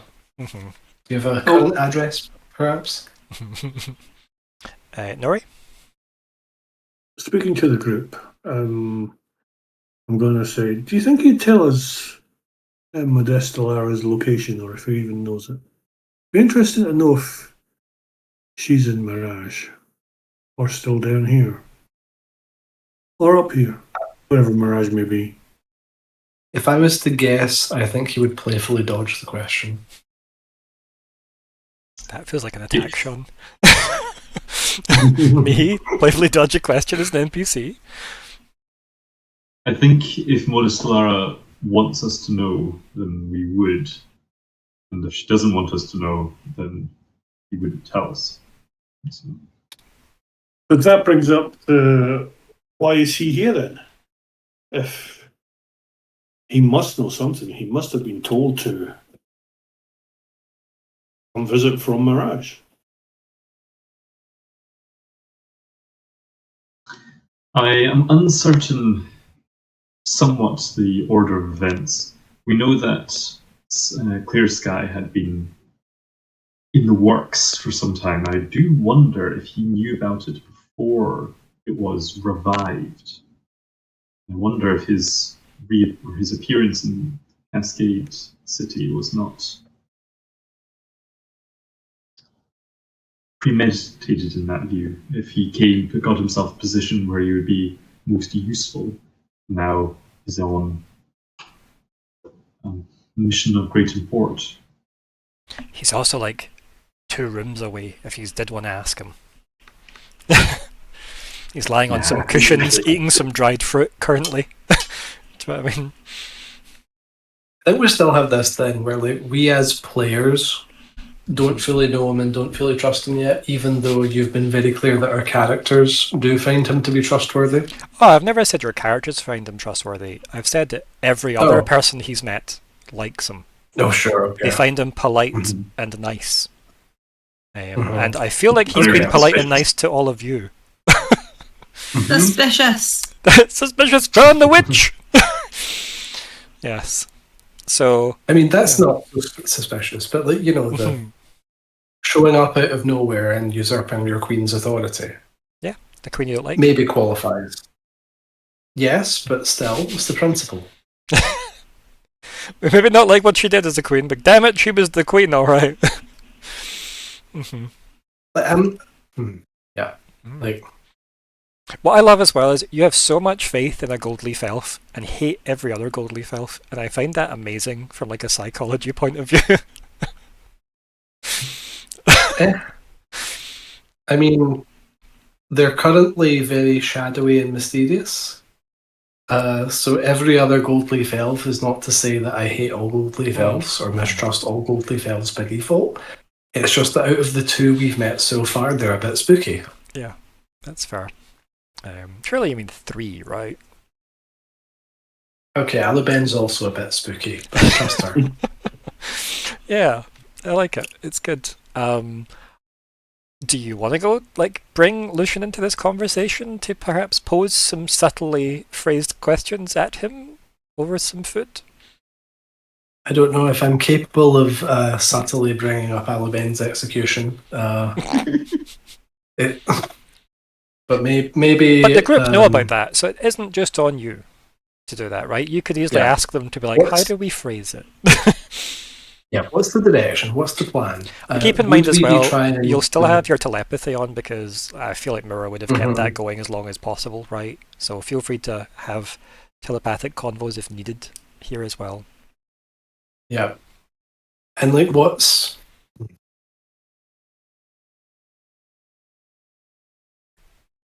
Yeah, I don't know. Like, I don't want to leak information about Half-Elven to him. Yeah. I specifically decided against allowing that when we were talking to Quilburn. Yeah, and he is a magic expert, so there is obviously that avenue to like explore with him too. And Lockheart could be right, like maybe it's directly tied to Project Clear Sky rather than anything else. Right? 2 weeks ago the project was reawakened and he seems to have stepped on board. I guess if in relation to the things that we know he's done in the last 2 weeks, are most of them related to Clear Sky? Mostly it's him speaking up at council meetings. It doesn't really matter what the subject happens to be, he's just sharing his viewpoint. Not even the Gold League viewpoint, just wouldn't this mean this, or wouldn't that, like, you know, his voice has been noted, basically, in meetings. Nothing necessarily consequential, other than stuff that does feel like, well, that's a point to consider, right? There's nothing suspicious about a council member speaking at the council meetings.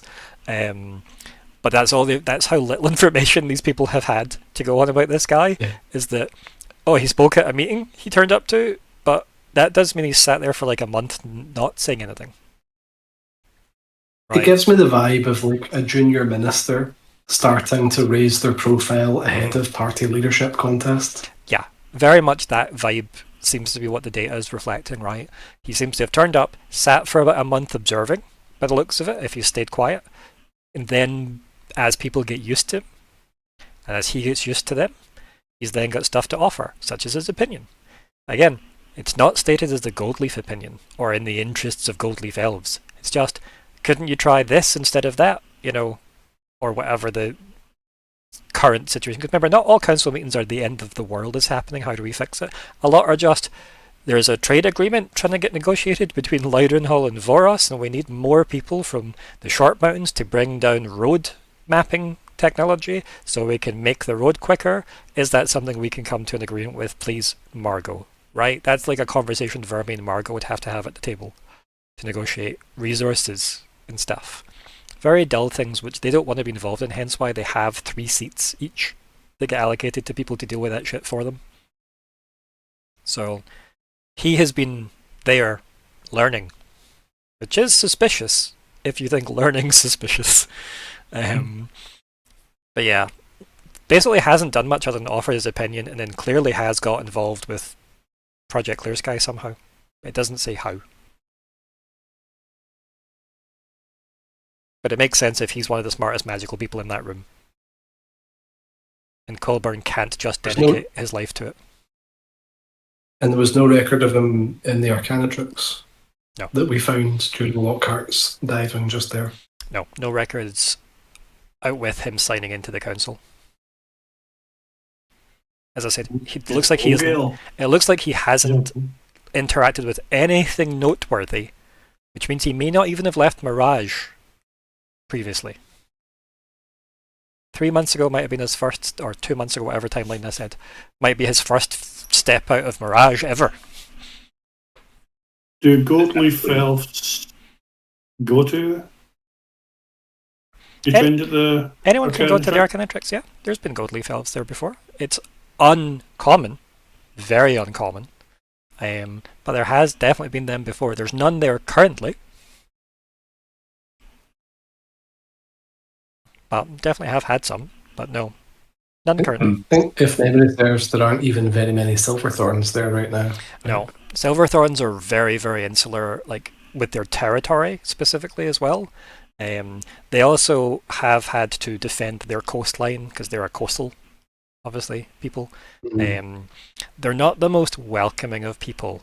They're happy to come to you rather than invite you in.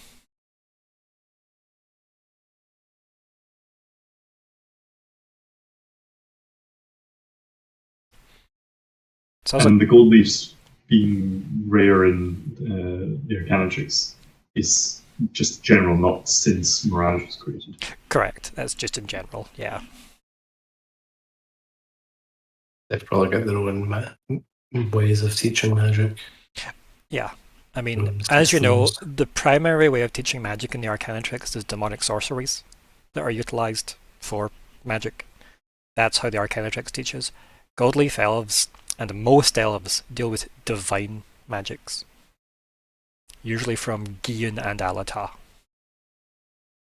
That's why your powers are celestial in nature, Falkwin, rather than, say, Hannah's magic or like Myr'ra's magic, which is demonic sorceries, which is the standard. Just because I'm saying demonic sorceries, that is 99% of wizardry. Is that. And then there's draconic sorceries as well that also make up the other side of magic, 3 main magics. Are any of the devils involved with the Arcanatrix? No. Or at least, if they are, nobody has any knowledge of that if they were secretly involved, you know. Also, why would they be? Right? Like, what would hold their interest? Well, you said demonic, which made me wonder. Yeah, but the devils aren't demons. That's just the term that people get called. Right. So yeah, like the devils are devils, but that's like a play on the fact that they're fallen celestials, because they are celestial beings that aren't allowed to consider themselves celestials. Yeah. They're all angels that get kicked out. Whereas every day they make, they're basically like warping people, which is why they're called demons.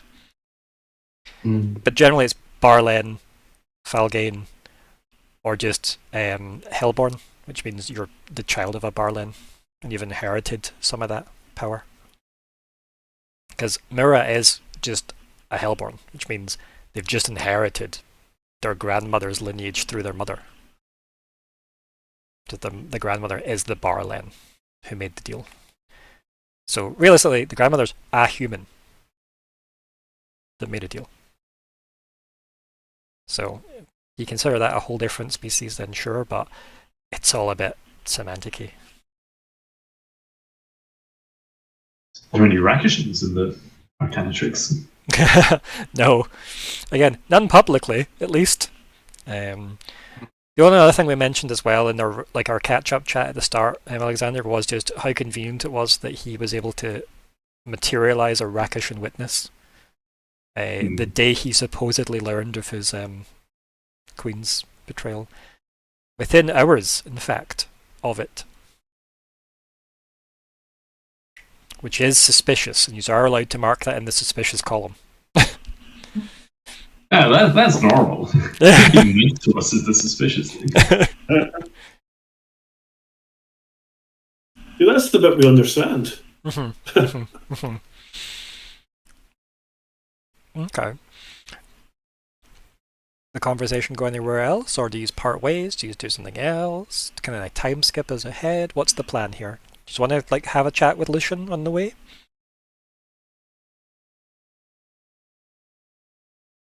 We could try I think I would like to actually bring up Ignysera. That we could try and find out more about him and his past. Yeah, you could all go chill with him. Take some snacks and foods to the nice seating area with all the cushions. And go chill. I was going to say, another bowl of fruit on its way. Yeah, could do. If you all fancy that, you all want to migrate from the kitchen party into the actual living room. Yeah. Or a rare change.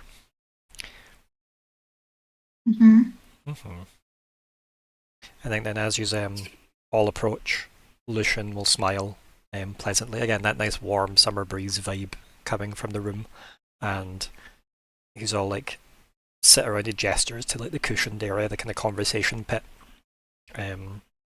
He's nearly finished his bowl of fruit, or at least the parts of the bowl of fruit that he liked, the dried fruit that he was eating through. He's going to set that to the side as usual, almost maybe sits it to the centre so other people could eat from it. He goes, "Is the journey treating you all well?" Better than most journeys, I think we've had, dare I say? Yes, quite well. Much nicer than my usual journey between Span and... I just know it says. I think Falkwin maybe raps on the wood of the carriage and goes, "Is this made of gold leaf?" I can shakes it and goes, "No, it's wood sourced from the span." Oh, sorry.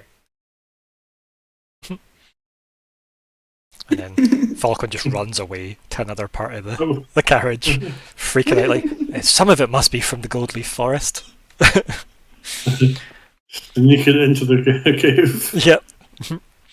But no, I think you learned that last time as well, that it's definitely wood from the span, and it's the same wood, the exotic wood that what's his face, Katie used for his carriage as well.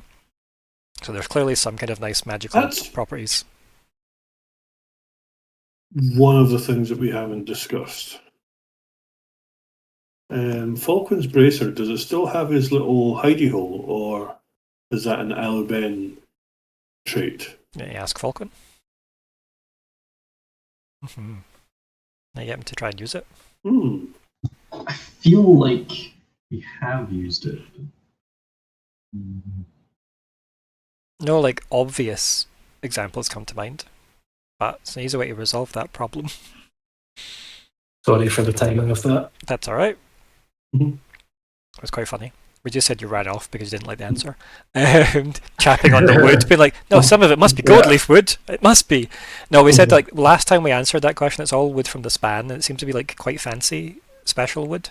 It seems like shimmer in places, and it's the same wood that KT used for his carriage as well. So it seems to have some. I think Falkwin.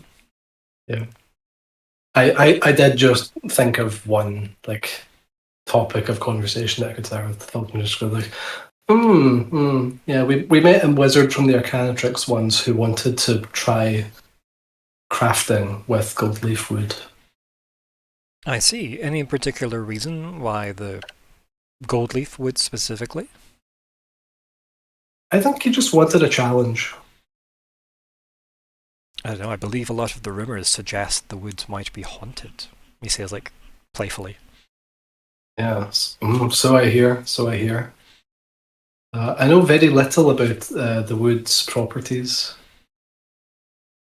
I don't imagine he knows much more. That might be why he wanted to experiment with it. Experiment in what way? We'll try making a table from it, I suppose. I think, like, Lucian laughs at that, like, as if that caught him off guard. He goes, is carpentry experimentation these days? Well, it depends on... I don't know. I'm not a carpenter. I mean, creative experimentation, of course, but surely the process of making a table is somewhat within the capabilities of even a carpenter from... And he gestures, obviously, vaguely to use if... Where's this person from? Where am I from?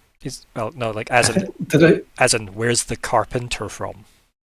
Oh, where is Halcyon from? From Denk and from, like, Loudenhall. Yeah. Oh, yeah. Oh, yeah, because he's now the Wizard of Loudenhall. Yeah, officially.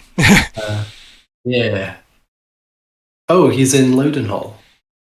I see. And that's from Denk, if I recall. Yes, Denk. Named so after a former queen. I think a few of us share a knowing glance. I thought you meant Denk was a former queen. Yes, Queen Denk, the first. No, Loudenhall, Queen Loudon. It was like whatever the town's name was. Queen Hall. Queen Hall. But yeah, Loudenhall was renamed in Loudon's honour. It was for its graveyard. He goes, oh really? How so? I didn't say that, guys. Yeah, no. A couple of the other players had questions for Falkwin though, and it was regarding if your bracer was still utilized, like if you were still able to use your garage, basically. So basically the question is, would you have tried since not having contact with Eluben? Yeah, like, I don't know if we've ever pinned down the providence of that power. No, but if you tell me now if you've tried to use it, I can answer the question, right? Sure, yes I have. And it worked. Interesting. There we go. So Falkwin can answer that for anyone that had that question for Falkwin. Okay. So I guess it's kind of my garage. I mean, where Eluben lives and works. Renting the room. Is my screen frozen up again? No, I think you're okay. I think it's just a bit slow for us on this side. But I think you're good. Yours has. Oh my. No, that might be on your side. I think we're all fine. Yeah. We can still hear you though. So that's something. And you're still moving for us. So the recording's at least that's preserved. Yeah, exactly. But yes. I'm going to take a photograph of what I'm seeing. Okay. I like it. It's like a mad pose we've all got ourselves in. Oh yeah. I bet you by the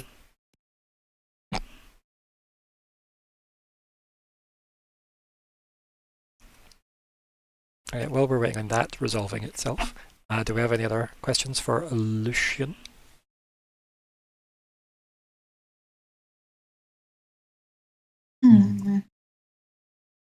Is the wood haunted? And he kind of laughs at that and he goes, "Haunted by what exactly? The gold leaves left their former home." Indeed, indeed. I have to say the rumours of the forest's current state are never very specific about what the dangers might be. And that would discourage people from wandering aimlessly through them, right? And he smirks.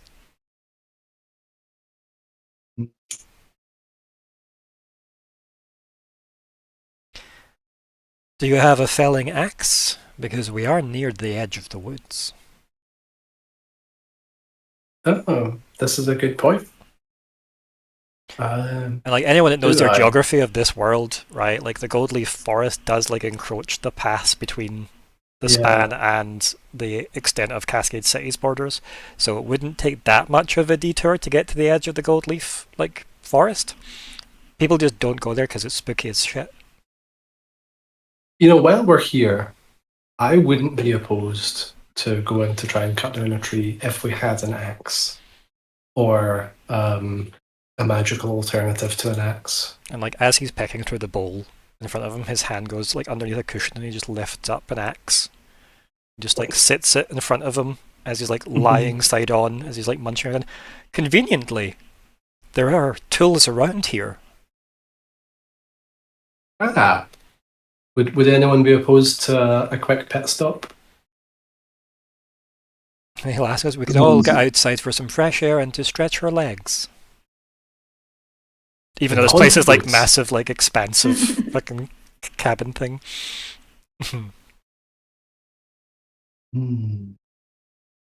As long as it doesn't impact our schedule too heavily, we are. I mean, who's to say being a day late would impact anything important?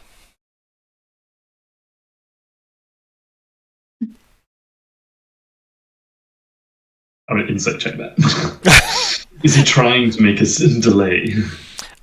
No, I think you don't even need to like roll insight. I think you can tell that this carriage is going to get used there faster than the 3 would have anyway.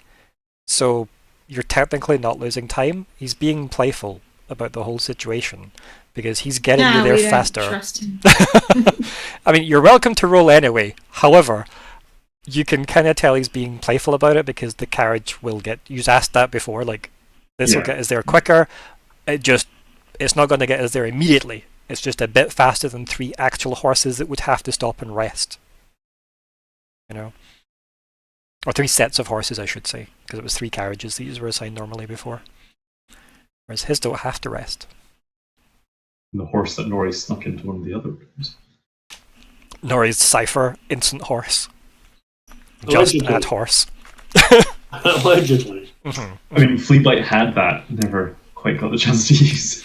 No, but you did put a boat into a werewolf's mouth, so we had that. A boat. So, do you all want to go stop the carriage, go a wander into the haunted woods to get a tree for a wizard? To make a table for a demigod / ascension? Just to frame it. I think my elven curiosity would be yes. What was that, Ignysera? Because I feel like, does someone need to guard the carriage, or is it like magically safe or something? Does he have like magic security on it? Kind of like shakes his head. Goes, "We're not going to wander far from the carriage, surely." Well, no, I suppose. Can we get to trees within like eye line and like only? Oh, I imagine so. Feet? He just shakes his head like as if you're not sure if he has any clue.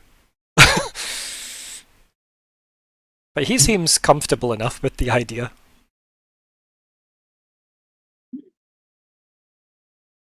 Okay. So After moving to Mirage, do you never visit the Goldleaf Forest? And he kind of like looks at you like. I mean, as a people, not as your individual. Yeah, like his eyes were like immediately darted to you, like they were slightly sharper than normal, and then he can like softens up and he goes, "I'm sure anyone is free to come and go as they please. I don't track all of the movements of the Goldleaf Elves." And he kind of smirks at that. Are there ruins still within the forest? And he gives you a look, and he says, "Do you wish to go deeper into the woods to find out?" I'd rather you were able to tell me, but it would Would potentially that I could, Lockhart. Would that I could. Is the time living there before your time? And he kind of like, he seems a bit more coy with that, and then he kind of like closes his eyes as if remembering something slightly fondly, and he smiles and then looks down at his bowl of fruit that he's sat away from him, as if he's regretting it, and then says, "I was born in Mirage. Sadly, we had already left the Goldleaf home."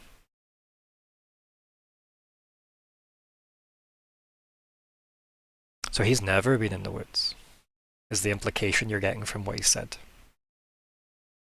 Let's be stuck. Would you like to explore?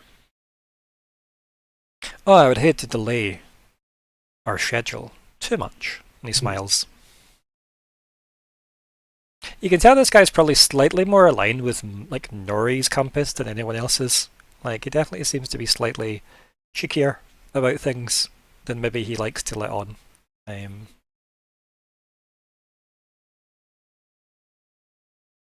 Okay, who wants to laugh at Falkwin failed to swing an axe? I love that you wouldn't even ask someone like Ignysera, who could probably just like snap it in two. Like, you'd have to do it yourself, you know, for the sake of the journey. Yes, but Falkwin definitely had steam to blow off. Oh yeah, for sure. Oh yeah, it's a great scene.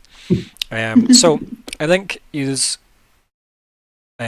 spend some time eating food. He mentions it's going to be like half an hour or something until the, you know, you're probably at the best opportunistic point to like turn off. So I think a good amount of time passes where the journey towards, because you're basically, instead of going straight up into the span, you're kind of detouring left, right? Left. Okay. Saying left, right, felt wrong. I know. So you're detouring left, okay? And obviously after like half a day's travel, you're then like wherever yous are, if yous are still there relaxing and chatting, or wherever, return to your bedrooms or whatever, there is like a kind of almost bell type noise that summons everyone to like the main room, and he says, "Are we all ready to depart?" And then, how many people is everyone? Well, everyone that's saying they're going, and if they are not here to say that they're going, then they're not going. Yeah. Good to know. As we've agreed, Myr'ra has taken on the babysit better so she doesn't interact with people full of magic, such as Lucian. Or all the magical boxes in another room. And that's Myr'ra's cover story, Alexander. What she's actually doing is really, really studying that mirror and everything that happened at the cliffhanger last time. But she has not said that to anyone because she's not here to continue that roleplay. I'm just thinking that Better is going to then just pick up a couple of Myr'ra traits and spells. I mean, very possibly, but like also we're reading young adult fiction, so we don't know what that's going to teach Better either. In that novel series that Myr'ra gave her to read overnight because she doesn't seem to sleep. So yeah. You get to the point where Lord Lucian gets his coat on, walks over to the carriage door, opens it, and then the kind of like morning air kind of like freshens everyone up a bit, I guess. And he steps outside and he like stretches as if he's been in a cramped cabin. It's like, it's nice to be able to stretch, and it loosens up his muscles and stuff.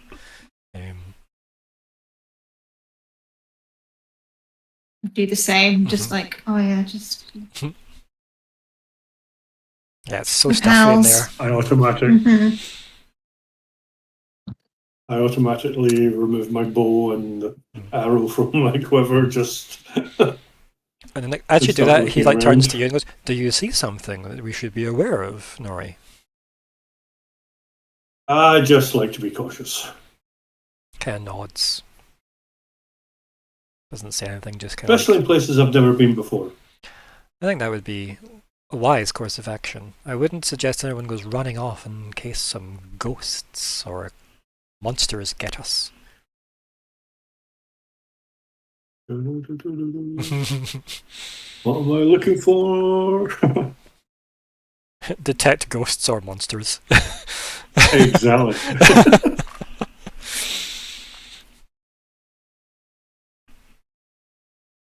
But yeah, I think like what you see as well is like there's like beautiful sun, like the morning sun, and the kind of fresh, crisp air that comes with that at the side of the road. And then as you would have to cross through quite wild terrain, like tangled brambles and things like that, it then gets to like the Goldleaf Forest edge.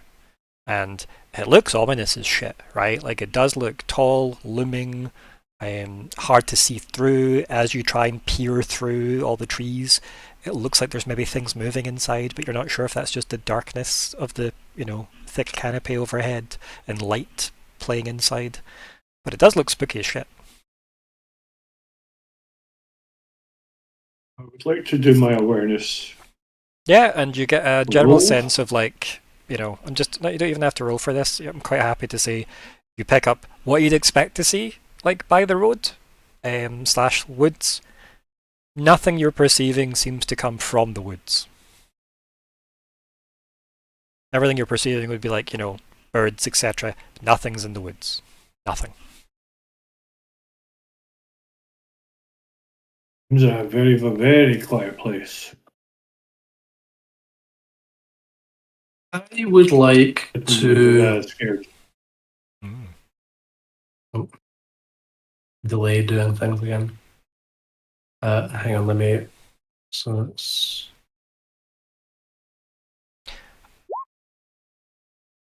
I would like to see if I can tell whether the woods are supernaturally spooky or just ordinarily spooky. It's hard to tell without some kind of way to assess them magically, if there is magic there.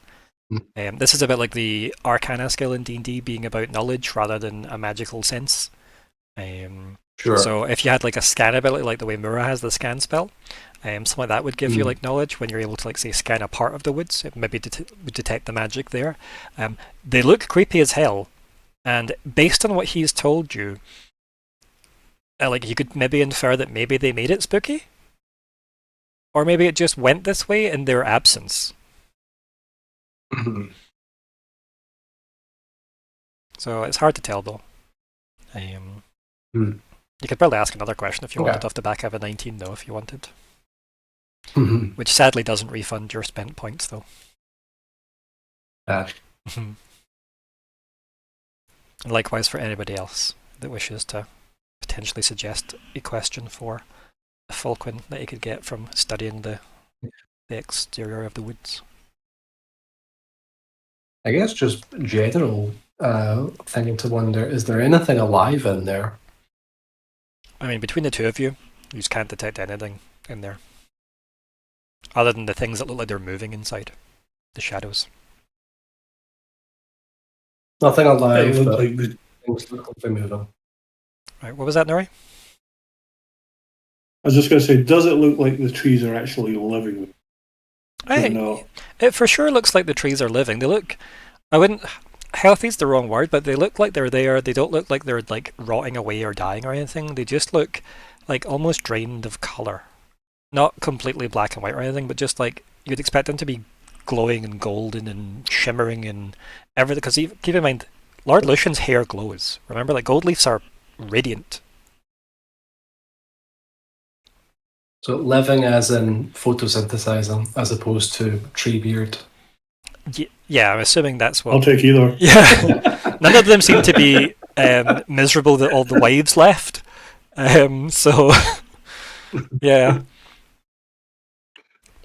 And then I think Lucian then says to the group, "Shall we?" And he steps into some of the brambles. Awkwardly, like trying to make his way through.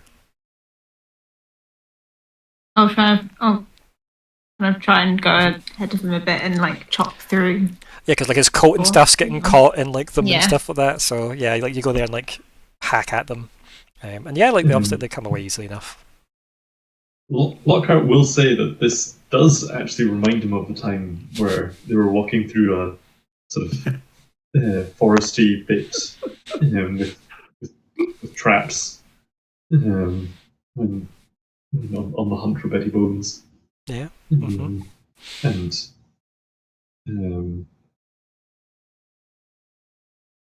I think, is there a skill that can help with? But like this is something that's happened before. Like, this has happened before. Yes, I remember there was something about thorns. I can't fully remember it all, but Oh yeah, this is a valid use of your anecdote because you did do this before. You did help people navigate through it. So, I'm sure if someone can think of a use for the benefit of this, what's the benefit again? Is like you get to roll as if you'd spent like a free level of effort or something. Trained, I think. Right. Oh, and we got a new one. And what are we doing with this one, Nori? I will. Are you currently lost? Just do. No, but. So in case you get lost. Yes, just in case. I just done a navigation roll just in case. Okay, well you got an 8, so we'll hold on to that then. So if you get lost, we know you've rolled an 8 to find your way. Almost a 50-50 chance of getting back there again. I mean, it does give you free effort as well. Like that's so it'll be like 11. Right, if we add that one too. And I will just remind people, if anyone needs like help in anything, Lockhart can help in anything basically. Quite effectively. if you do want some help in anything. Like Lockhart's not willing to do anything himself effectively, but I will help anyone else do something effectively. Yeah. I guess Falkwin gets chopping then. And obviously Myr'ra volunteers to like guard Falkwin even the lift the cabin. axe. Yeah, like Falkwin's like a regular person, right? In terms of like physicality. Yeah. Maybe not as buff as Myr'ra secretly is, because Myr'ra is very buff.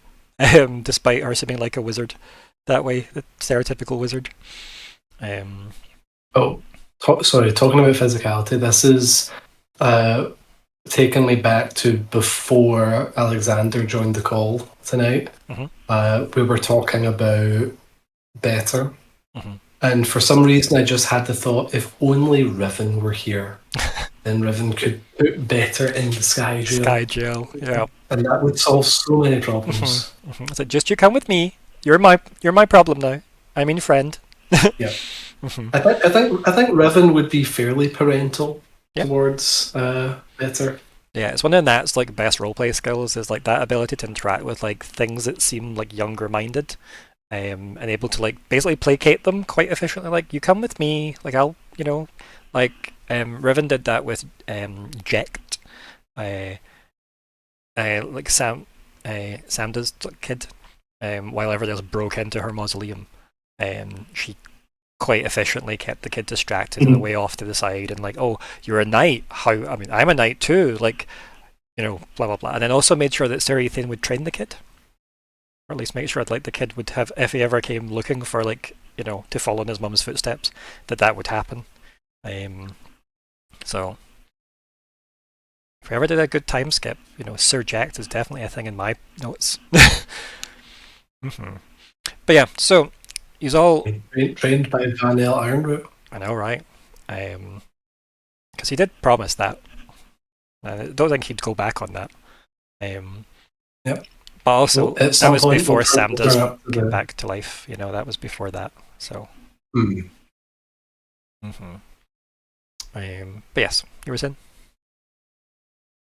Yeah, just offhand. At some point, we'll turn up to Cascade, and then Vanel will have a little human squire. Yep. It's like, it's all yours now, kid. But yeah. Sam to let him. I doubt it. Very much like Samda's reply to, do you want to be the Queen's Guard again? It was like, I think it was Jack that said, fuck off. Yeah. In reply to that was like a message that came through. But yes, so anyway, you all like follow suit. You've got Ignysera chopping away the brambles for Lord Lucius to follow his slightly snagged coat. Definitely not dressed for wandering through the woods. You've then got, I'm assuming, Nori keeping like edgy Lockhart and Falkwin with the axe over the shoulder. As you head in, you get to the edge of the woods. There is notably a chill in the air. Does that kind of like spine tingly thing where like you look back towards the carriage, it's in beautiful morning sunlight. You look to where you are, it's the shade of the forest. And it's notably colder. And again, you don't seem to be able to see further into the trees just by being closer either. Like Lucius like shivers and goes, oh, it's quite intense, isn't it, the atmosphere?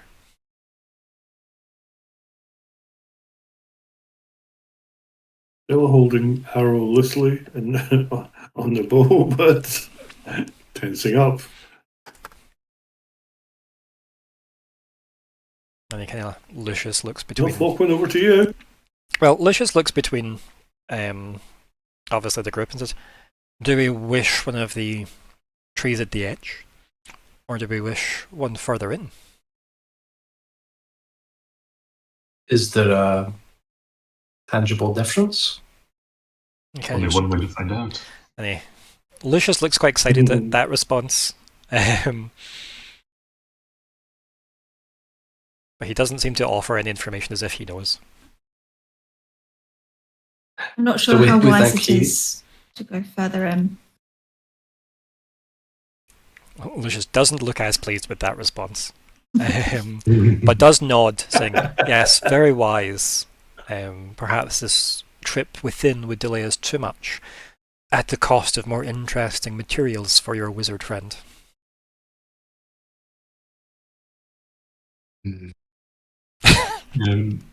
Can Nice to hear him going, boring!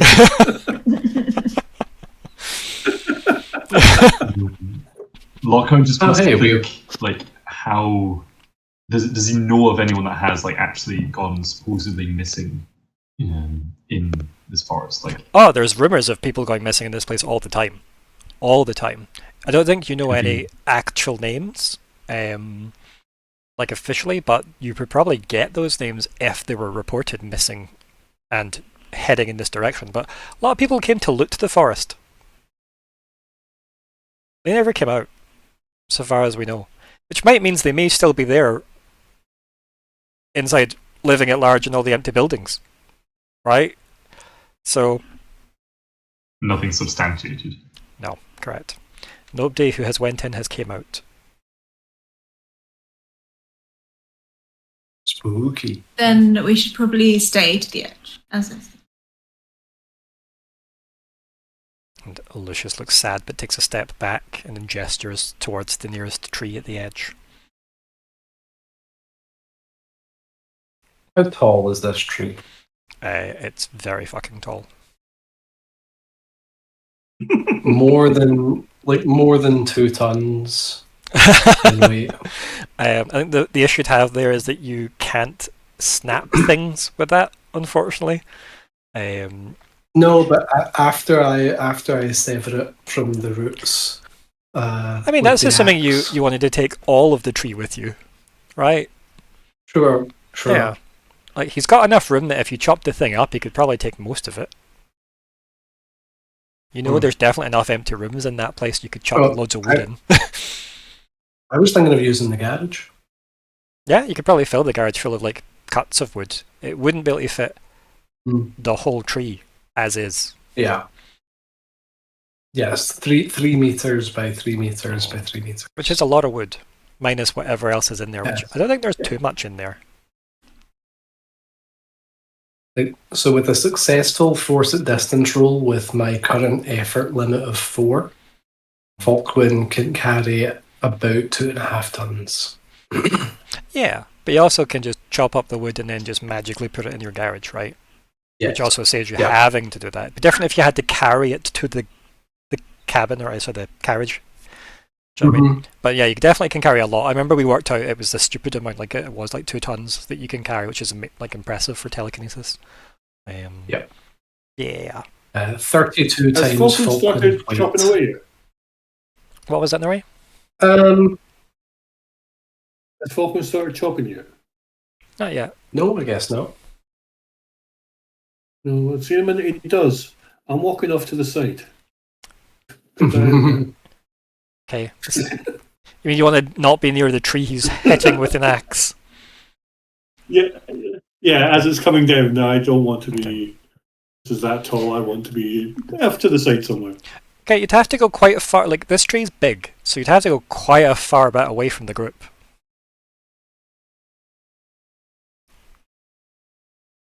So the group should be joining me then and not falling into the tree. Everyone still gets a free level of effort on initiative tasks, which I think dodging a falling tree should be. Just saying. I think Lockhart would follow Nori and would potentially try and guide him so that he's going away from the tree but deeper into the forest. Well, I assumed he was going back the way, not forward into the forest. But maybe you are going forward into the forest. Because surely it wouldn't fall on the other trees, right? Exactly. Yeah, it's the safest place. So are you going further in, Nori, for the protection of the other trees? Or are you going further away? Back towards the carriage? Certainly sounds more fun. And I think Lucian will obviously follow. I mean, Lucian will definitely follow you if you go further in.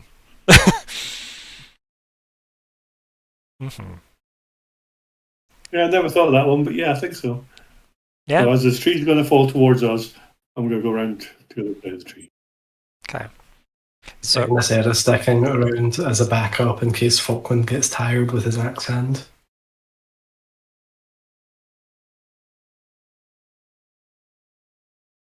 Ignysera, maybe? I would try and help Falkwin chop down. You know, when you've got 2 people chopping, and you kind of go chop, chop. Yeah. Perfect. Do you both want to give me might rolls then? Or if you have a skill in chopping down trees, felling trees, then those can be applicable too. Otherwise, it's just a straight up might roll. Does magic training count? No, not in this specific scenario. But I appreciate you asked. Would straight up. The anecdote be to give training in bushcraft? Is this bushcraft? Just chopping down a tree? I mean... Is a tree just not an overgrown bush? The arborists in chat are going crazy. All those arborists. Okay, and then... Just seeing if I had anything.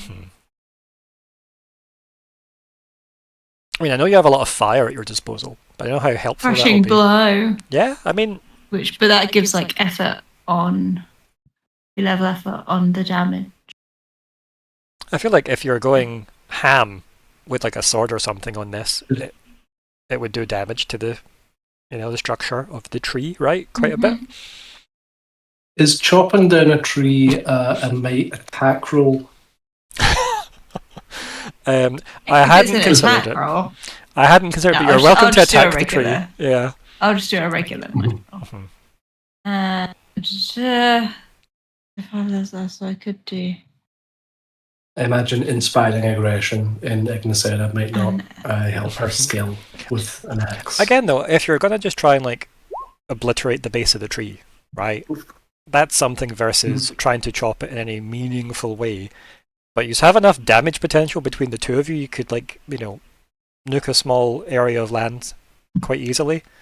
Be that with a giant sword or just firepower between the 2 of you. But yeah, I don't think it'll take too long. It seems to act like a normal tree, from what you can tell. The others, I need intellect defense rolls.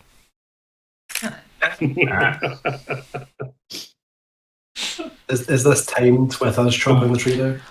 In the sense that they walked into the forest. You didn't. See? They're at the edge of the forest. Is this to confuse, persuade, frighten, or otherwise attempts to influence? Sure, why not? Sounds good.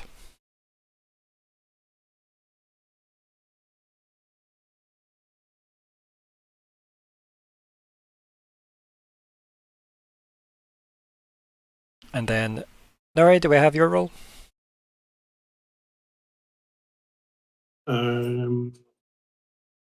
Just saying whether never mind.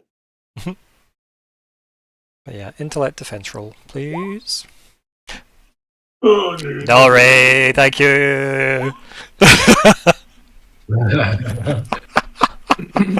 We asked for a GM intrusion.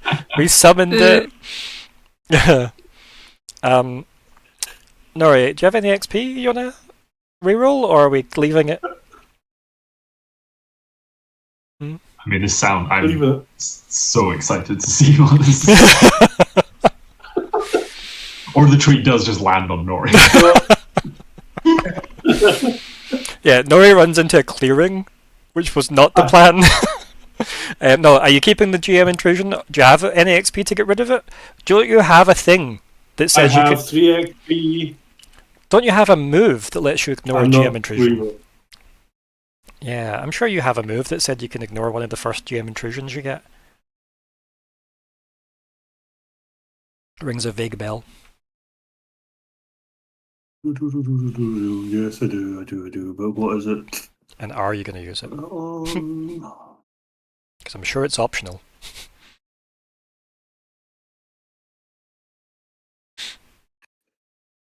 Lockheart, what's your final number?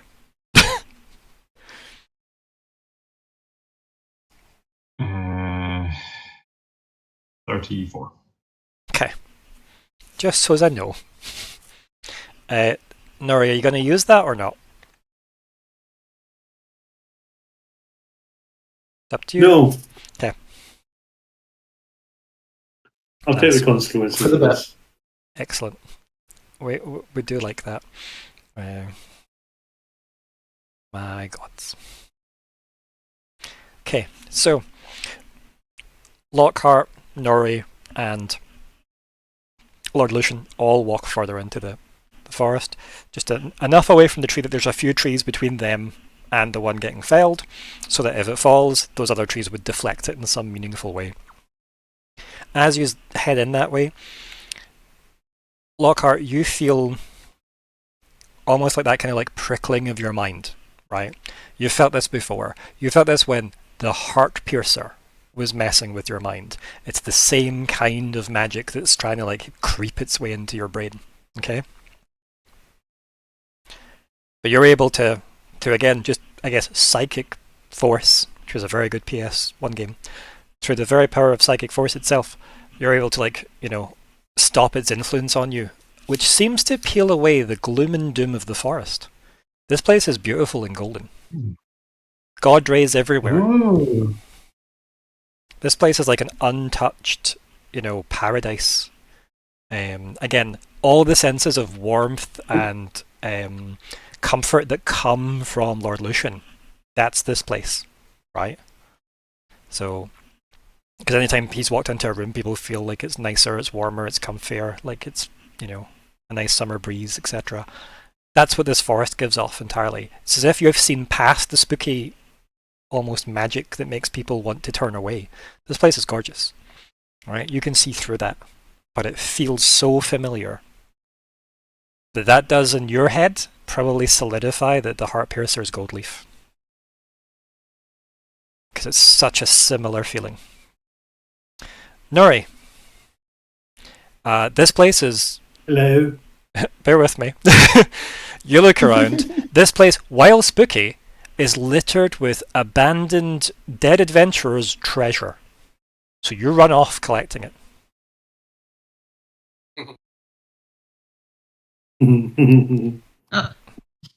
And Lockhart, you lose track of Nori and you lose track of Lord Lucian.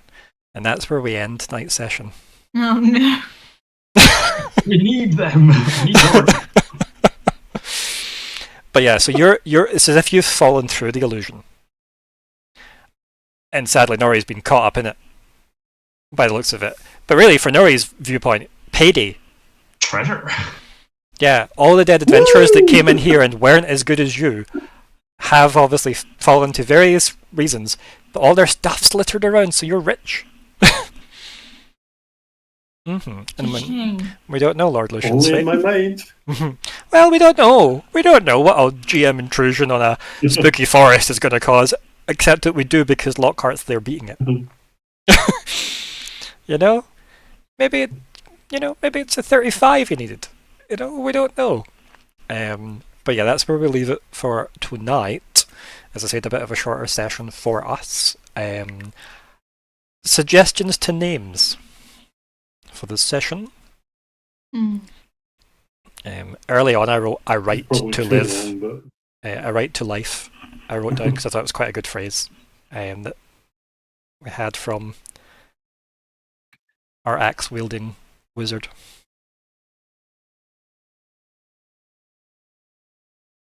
And yes, any suggestions you have, please put them in chat.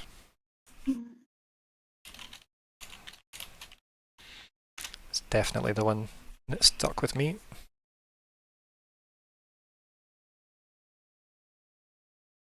This is probably too long, but you've said it so many times that this just came in.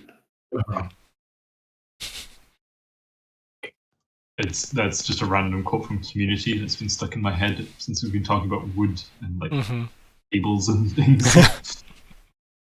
This were a time desk. Community is incredibly quotable, to be fair.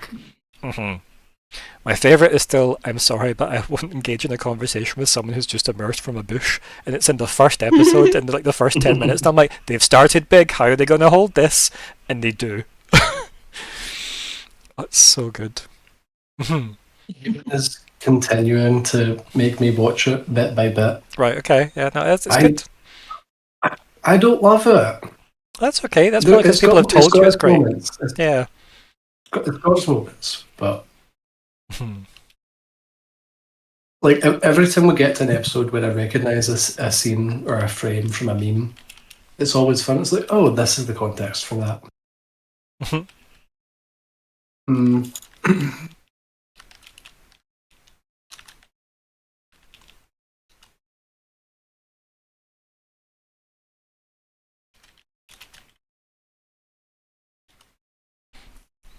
just saying random stuff. Would you like to go further? Right, so we've got a right to life. Would this were a time desk? I feel the inflections are important. Blowing through the jasmine of my mind, which might be slightly too long, but it is good. Goldleaf Forest, detours, asks you a question. Fellwood, would you like to go further? We never take the easy road, do we? You're on easy street, my friend. We're set up for life. Yes.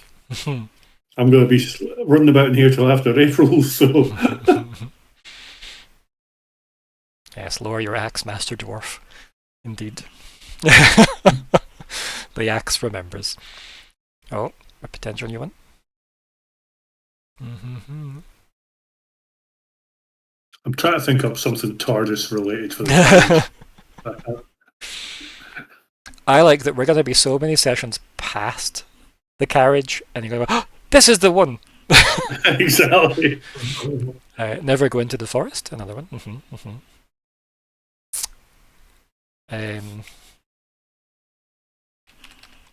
I quite like this one as well. Breadcrumbs. Gives that trail into the forest vibe, but also the uncovering of mysteries. Because Lockhart did get a bit of a mystery bonus at the end, with some familiarity, if you go into the woods today. Another long one. We may as well just put Transylvania, a through the woods thing, you know. Heartpiercer and Gretel. I was trying to think of a Hansel thing as well, and I couldn't get myself there, but yeah, Heartpiercer and Gretel. I know a song that would get on your nerves. No Joe Pasquale! Yeah, okay, do you want to chuck in some votes if there are no more suggestions? Loads of suggestions, though.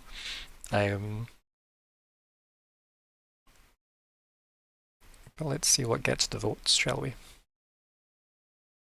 This is totally going to be Heartpiercer's secret lair.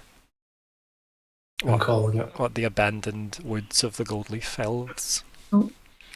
Yeah. What if the gold used to never abandon? I know. Dun dun dun. Some of them. I mean, does that explain all the witnesses saw the gate to Mirage appear, supposedly? A gate to Goldleaf Forest. Yeah. If your theory is correct, and Mirage is just in the Goldleaf Forest. You know? Well, Heartpiercer and Gretel seems to have won. Hey! It's such a clickbait title. Yeah.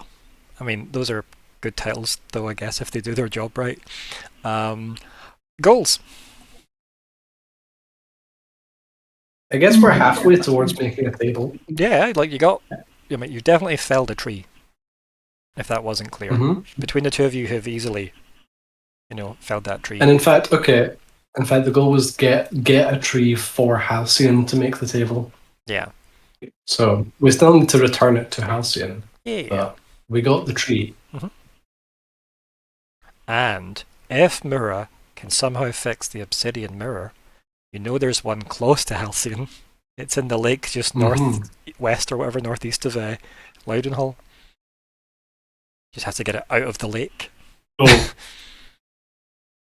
Well, that's his problem. We'll send him a message saying, if you go to the lake, there's someone coming your way. Just wood gets lobbed out of the lake. I mean, maybe. Does all wood float, or is there some really, really dense hard? I don't know. I don't know how I feel about how philosophical that question gets posed. Does all wood float? But we can probably assume this would. Anyway, any other goals?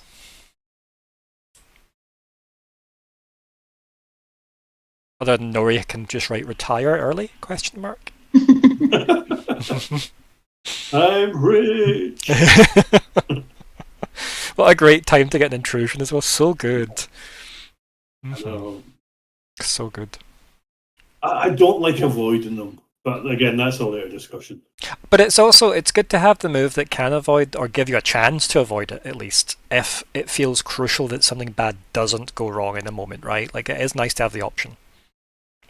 For sure. If it killed me, I would probably use it. Yeah. If it's going to lead to something more fun, I will never use it. I mean, surely everything's a matter of how you framed it, right? Like, everything's fun if you're making it fun out of it, right?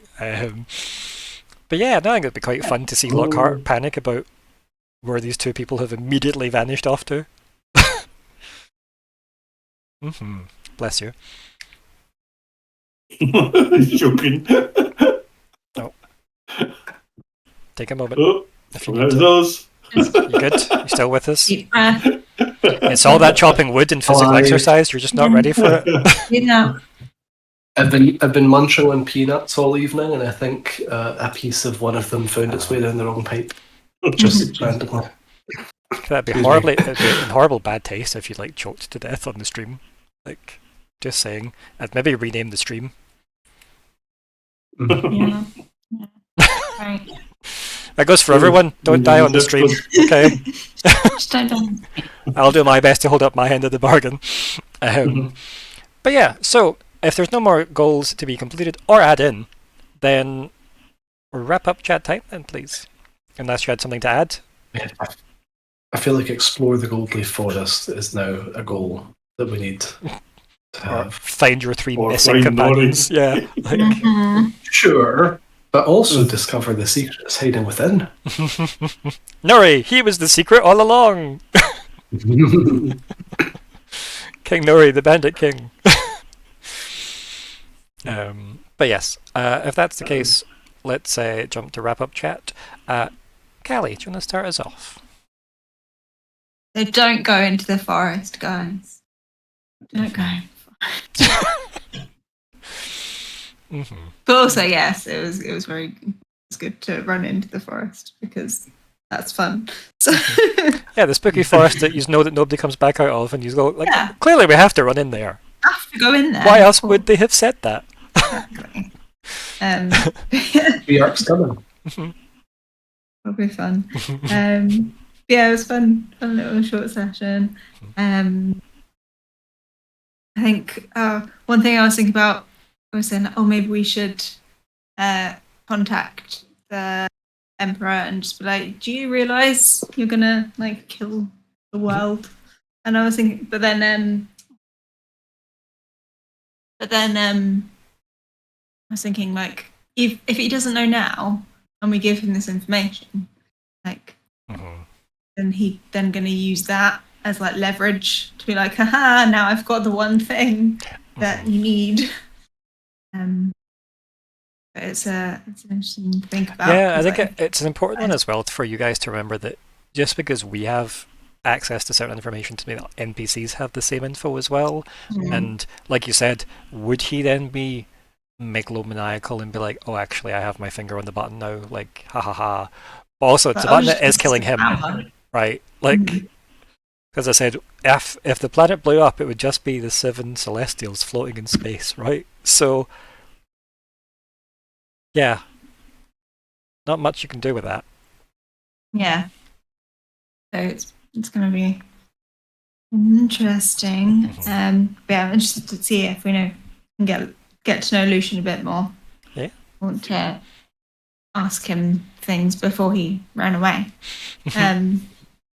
About like I was like, how long have you known my uncle and all these things, and what have you done in the past? So if we do find him, and we carry on.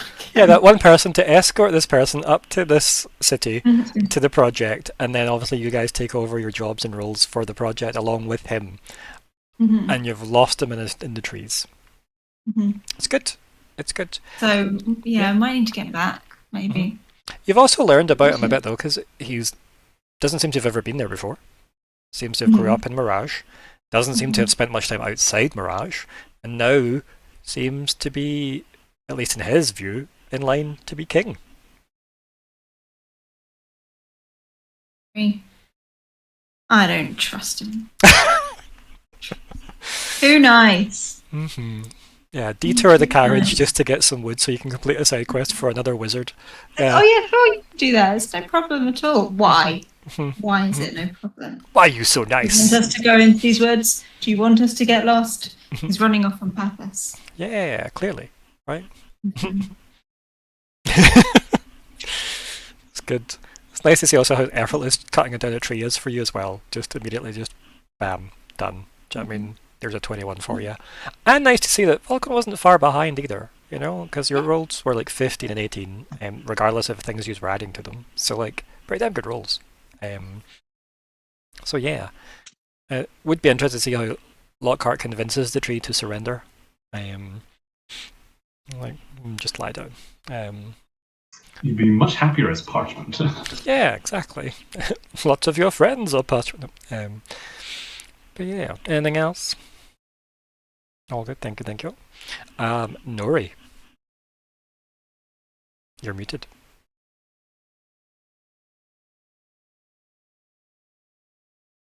Better? That's better. Yeah. I think Nori's found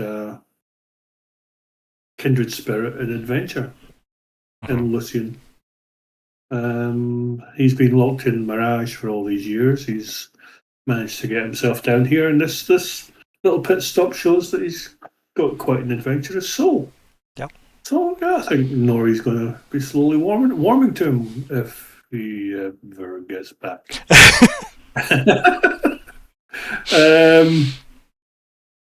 I take no blame for going into the forest. I was going to walk to the left or the right. I said that out loud. I was persuaded. by a certain speaker in the group that I won't name or point to. I don't know where he is on the screen. So,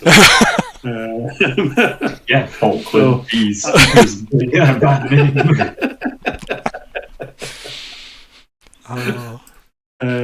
But this is why I'm here, for these sort of little adventures that kind of the roll of a dice goes wrong, and the curse of somebody mentioning we don't get many 20s, we always get one.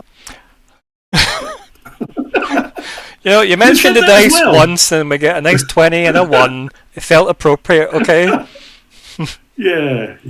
So, a good session. Good to be in the caravan. Wish I could come up with a TARDIS and wait in the caravan. My head just can't at the moment, so that's a consider for later. Yeah, I mean, I think if he was pushed for that name that you asked him for, what do you call this place? I feel like Idris is a great name for it, given that was the name of the TARDIS. You know? Yeah, Idris has always been like a nice name. So, yeah. I love the fact that you ran off into the woods after all the treasure. I never ran off into the woods. Yeah, okay. My God, these people have just died and left all their wealth. That's clearly mine. This is why I came on this adventure in the first place. Amazing. But you can buy your own queen's bedroom with all this money. And a queen to go in it. Exactly. There you go. Not allegedly this time. But yes, no, I'm glad you let the 1 sit, because you had multiple ways to get rid of that 1, and it's so much more fun having it happen, especially at the end of the session. So good. As I say, if it was life or death, yes. If it's fun and adventure, no. I'll never use the skills to get on that. And it might still be life or death. And as Sean said, it'll be Arc 7 by the time we get out of here. It's fine. Well, that's up to them, isn't it? Yeah. But yes, thank you. Sean? Fun times. It's my touchstone and my challenge for the past few sessions now has been squaring up that it's not very much time has passed during these sessions for Falkwin. So a lot of feelings about better should still be raw for him and like needing to go blow off some steam with the axe. Yeah. But at the same time, for me, we're on session 6 now. And I feel like I want to start letting him develop a bit more, but I guess we just need to see better more for that, I guess. Yeah, you need to and fund maybe that see character. better. Yeah, right. And like, in some sense, Falkwin's development on this is very contingent on betters. Like, if she suddenly learns that, oh, maybe I was a bit of a dick, maybe I should apologise, that would definitely do something. And if she continues being herself, that would do something else. Makes sense. But yeah, I think now that we're on the road, potentially more time will pass in less time for us outside. So yeah, when you don't go on detours to get random bits of wood. Yeah, definitely. Of course. So maybe within the next few sessions there will be some movement on that front. I'm very excited to be in the Goldleaf Forest now. This feels like a proper fantasy side quest. That's good. Yeah, it's good. Yeah, Lockhart, or should I just say Alexander, since I've called everybody else by their names? I was thinking of Disney's Atlantis when they get the MacGuffin sort of at the end. And he's like, "You don't understand. This will kill the people." And like, oh, knowing that, I think it triples the price. It's just if we tell the Emperor about like destroying like, what's going on.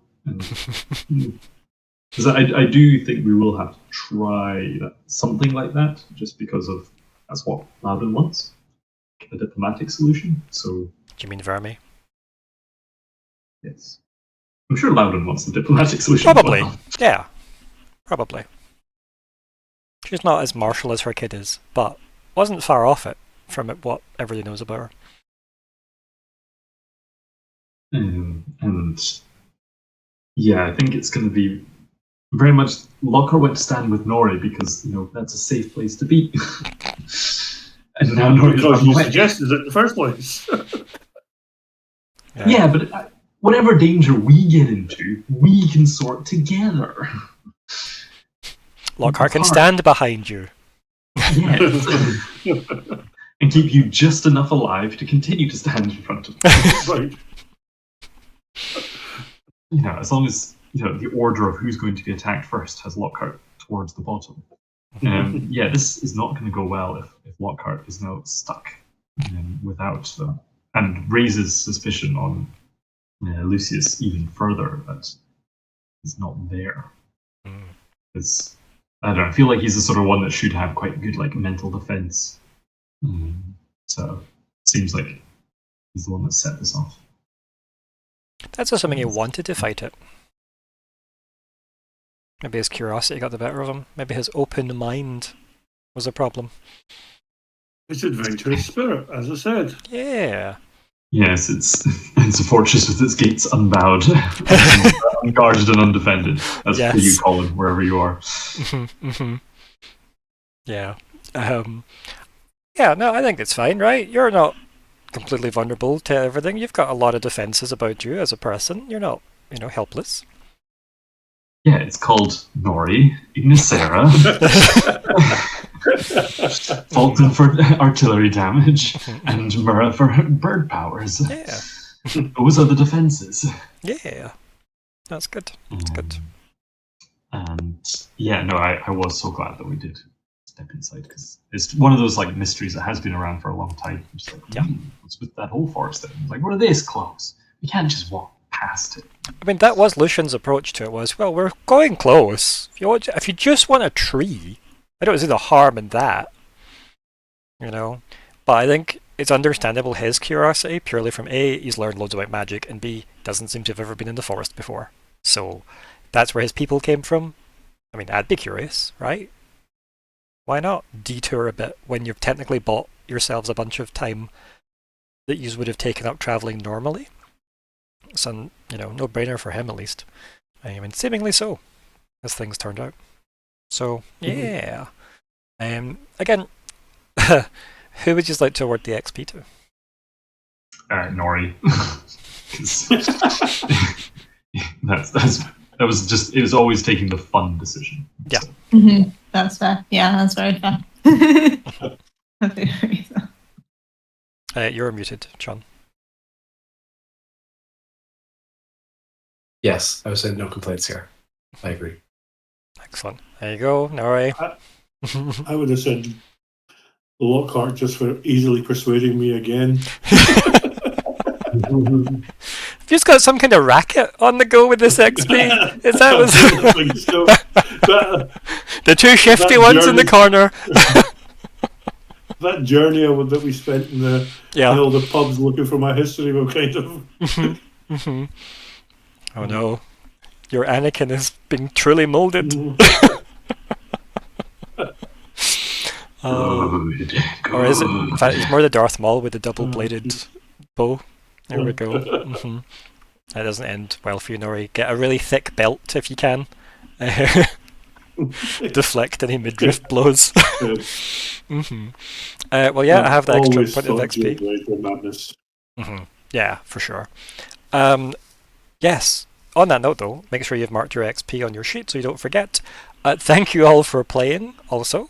Nice that we got a little session in, despite our questionable roster at the start when we thought we were down to 3, but at least we got quite fun little side quests, because we love adding those to the final arc. I love that too. Let's go to the woods and get lost. I can't wait till you tell Myr'ra. It's like, so Myr'ra, I know we were on the road to get to the span, but what we did is what you'd want, which is we got out. And she would. Oh, 100%. It's like, so we got out, and we got lost, and half of us are in the forest. It's fine. Let's go get them. We need a giant bird to help. Yeah. It's going to be so interesting to see how that plays out. But again, thank you all for playing. Say goodbye, everybody. Goodbye. Goodbye. Good night, everyone.